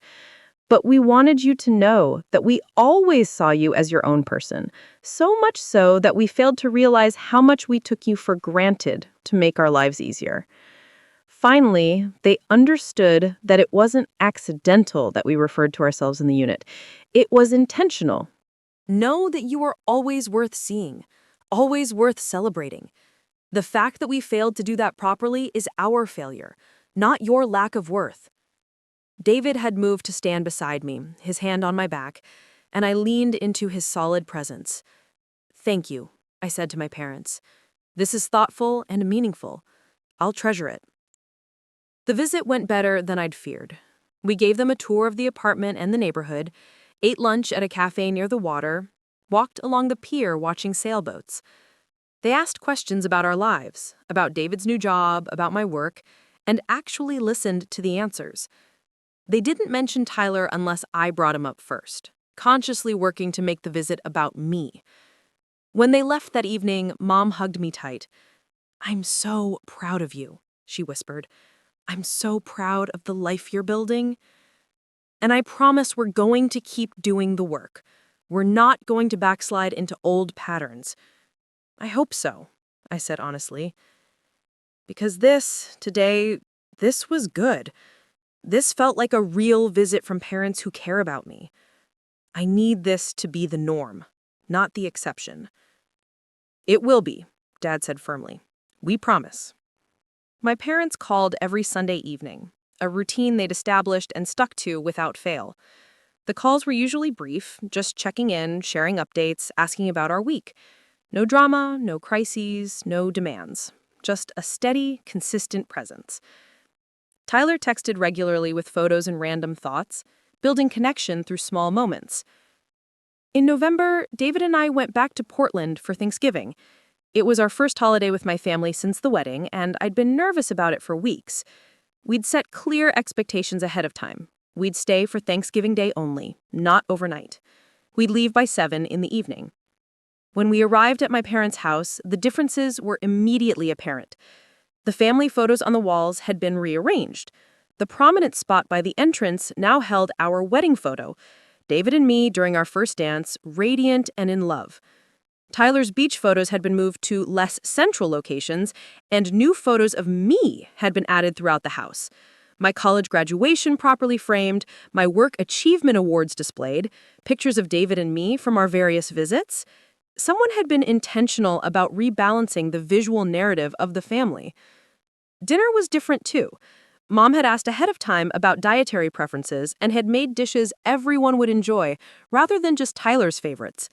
The conversation at the table was balanced, Dad asking David about his work with genuine interest, Mom wanting to hear about my recent project launch, Tyler sharing about his life but not dominating the discussion. When Tyler started to monopolize the conversation at one point, Dad gently redirected. "That sounds frustrating, son, but let's hear about Rachel's presentation. She mentioned it was a big deal." The redirection was small, but significant. My parents were actively working to ensure I wasn't overlooked. The new year brought unexpected news. In February, I discovered I was pregnant. David and I hadn't been actively trying, but we'd stopped preventing, open to whatever happened. Seeing those 2 pink lines on the test brought a rush of emotions so complex I couldn't separate them. Joy and terror and excitement and fear, all tangled together. "I'm going to be a mother," I whispered to David, my hands shaking. "You're going to be an amazing mother," he said with absolute certainty. We told them over video call at 12 weeks. Mom's face transformed, tears streaming immediately. "Oh, Rachel," she breathed. "Oh, sweetheart, Congratulations. This is wonderful. There was a pause, and then Mom spoke carefully. I want to ask to be involved, to help, when the baby comes, but I need to make sure I'm asking in a way that respects your boundaries. What would feel good to you? How can we support you without overstepping? The question itself showed tremendous growth. I'd like you to be involved, I said slowly. I'd like this baby to have grandparents who show up. But I need you to understand that if you slip back into old patterns, if you start comparing this child to future grandchildren or making me manage your emotions around parenting, I will set hard boundaries immediately. I won't let my child experience what I experienced. We understand, Dad said firmly. We've talked about this in therapy, about how becoming grandparents will be a chance to do better. We're committed to being present, supportive grandparents who respect you and David as the parents. Over the following months, my parents demonstrated their commitment through action. They asked before offering advice, sent care packages without strings attached, and planned a trip to Seattle for after the baby was born. Tyler sent a package with a handmade mobile, surfboards and waves, dancing in delicate balance. The note said, "For my nephew or niece, may they grow up knowing they're valued exactly as they are, not in comparison to anyone else." In September, our daughter was born. Sophia Marie Walsh came into the world after 14 hours of labor, tiny and perfect, and ours. David cried holding her, and I felt a love so fierce it was almost frightening. This child would never doubt her worth, would never feel invisible, would never come second. We would make sure of it. My parents came to meet her when she was 3 days old, respecting our request for time alone as a new family first. When they walked into our apartment and saw Sophia sleeping in her bassinet, Mom's face crumpled. "She's perfect," she whispered. "Can I hold her?" I nodded and watched my mother cradle my daughter with reverent gentleness. "I'm going to do better with you," she murmured to the sleeping baby. "I'm going to show up and be present and make sure you always know how loved you are." Dad stood beside her, one finger gently touching Sophia's tiny hand. "We get a second chance," he said quietly, and I knew he wasn't just talking about being a grandfather. Over the weeks that followed, they proved their words through action. They came to visit regularly, but always called first and respected when we said we needed rest. They brought meals and did laundry and held the baby so I could shower, offering practical support without trying to take over. Sophia's first Christmas was in Seattle with both sets of grandparents, Tyler and Aunt Patty. We crammed into our small apartment, and it was chaotic and loud and beautiful. David pulled me aside at one point during the celebration, Sophia asleep on his shoulder. "Look around," he said quietly. "Look at what you've built. A year and a half ago, your family was broken, and now look at this. Look at all these people showing up, doing the work, loving this little girl. You did this, Rachel. You demanded better, and they rose to meet you." I looked around our apartment full of family, imperfect people trying their best, and felt tears prick my eyes. "We did this," I corrected. "You and me." Me and Sophia. We built something worth showing up for. As the evening wound down, my father asked if he could say something to everyone. We gathered in our small living room, Sophia now awake and alert in my arms. Dad stood, his hands shaking slightly. "A year and a half ago," he began, his voice cracking. He cleared his throat and started again. "Rachel, I've tried to find the perfect words, but I've come to realize there are no perfect words. There's just the truth. For 28 years, I failed you as a father. I was present in body, but absent in the ways that mattered. I wasn't seeing you, wasn't celebrating your victories, wasn't making you feel like you mattered." Mom stood beside him. "We chose comfort over courage," she said. "Every time we prioritized Tyler's wants over your needs, we were choosing the path of least resistance. And when it came to your wedding, we chose a surf competition. We actually chose to watch your brother surf instead of watching you marry the man you love." She looked at me, tears streaming. "There is no excuse for that, Rachel. It was unforgivable." Dad took a breath. "I can't give you back your childhood, Princess. But I can show up now. I can be present for every moment going forward." Tyler stepped forward. "I don't have a speech written," he said, his voice rough. "But Rachel, I spent 25 years taking everything Mom and Dad gave me without questioning why you weren't getting the same. I knew it wasn't fair, and I said nothing because I benefited. I let them miss your wedding so they could watch me surf. I'm ashamed of that.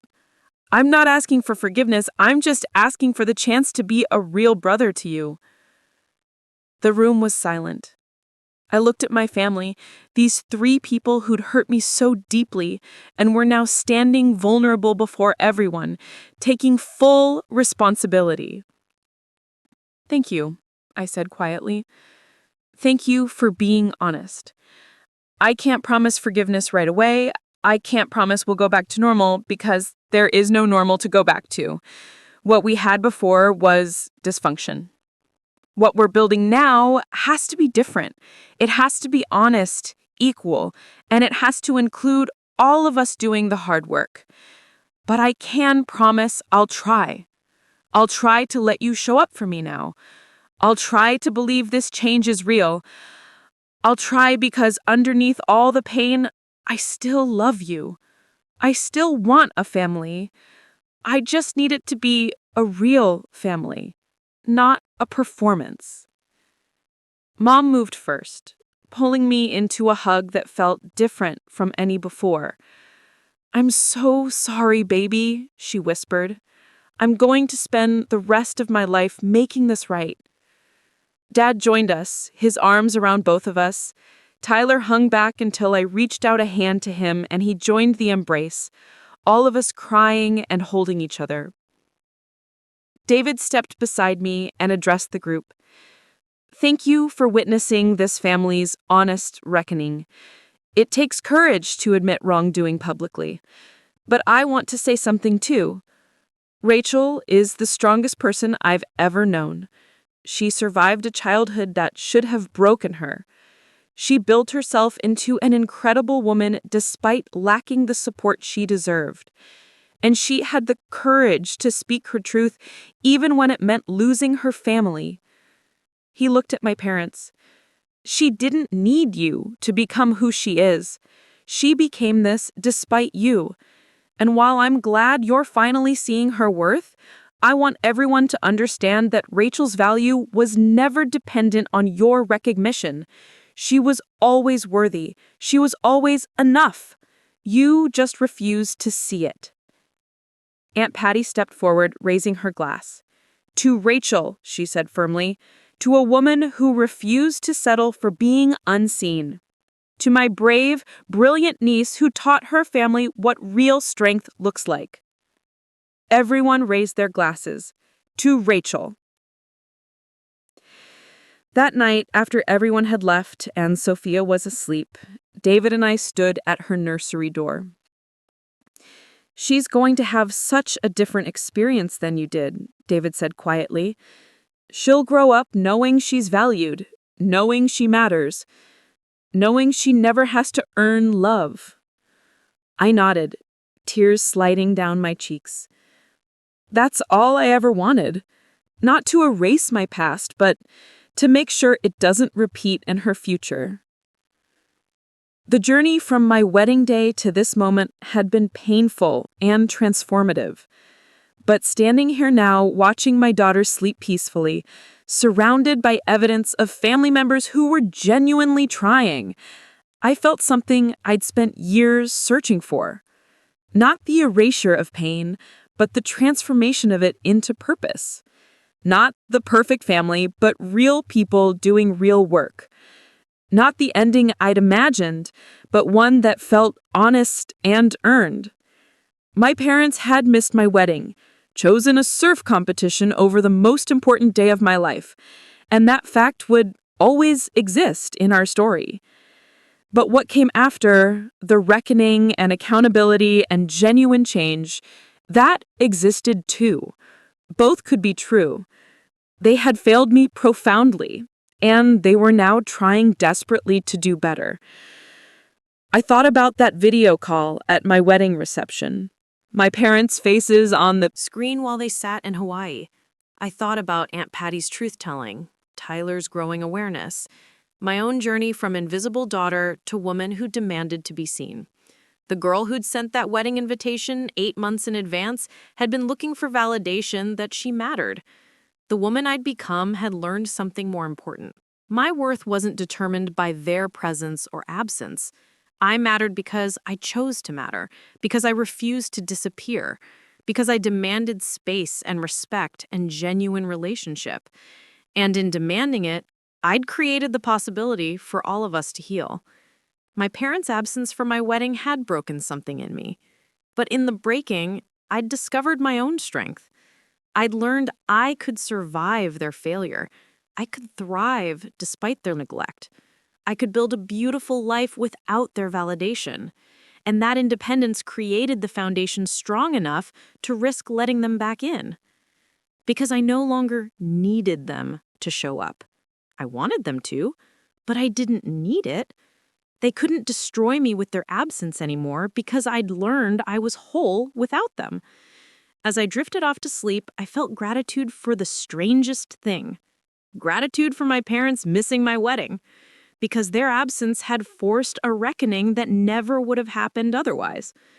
If they'd shown up that day, we all would have continued in our dysfunctional patterns, pretending everything was fine. Their choice to miss it had cracked open our family's carefully maintained facade, forcing us all to face truths we'd been avoiding for decades. It didn't make their choice right. It didn't excuse the hurt. But it had led us here, to this moment of imperfect healing. And for that, I could find a complicated, hard-won gratitude.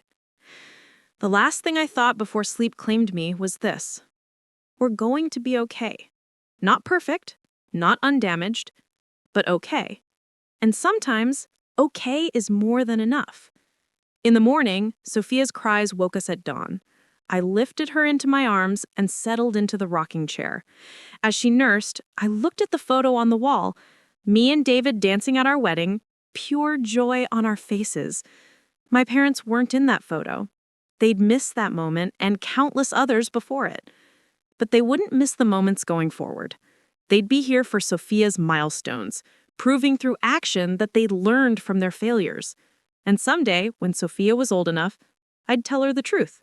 Not to turn her against them, but to teach her that people can change, that accountability matters, that family is built through choice and effort. The morning light grew stronger, and I heard David stirring. Soon he'd join us, and we'd start another day of this life we'd built, a life that included my imperfect family now trying their best, a life that was honest and hard and beautiful. Sophia looked up at me with solemn baby eyes, seeing me completely. In her gaze, I saw no judgment, no conditions, just pure love. This, I thought, is what I'm protecting. This is why the hard work mattered. Not to erase my pain, but to make sure it stopped with me. Up next, you've got 2 more standout stories right on your screen. If this one hit the mark, you won't want to pass these up. Just click and check them out.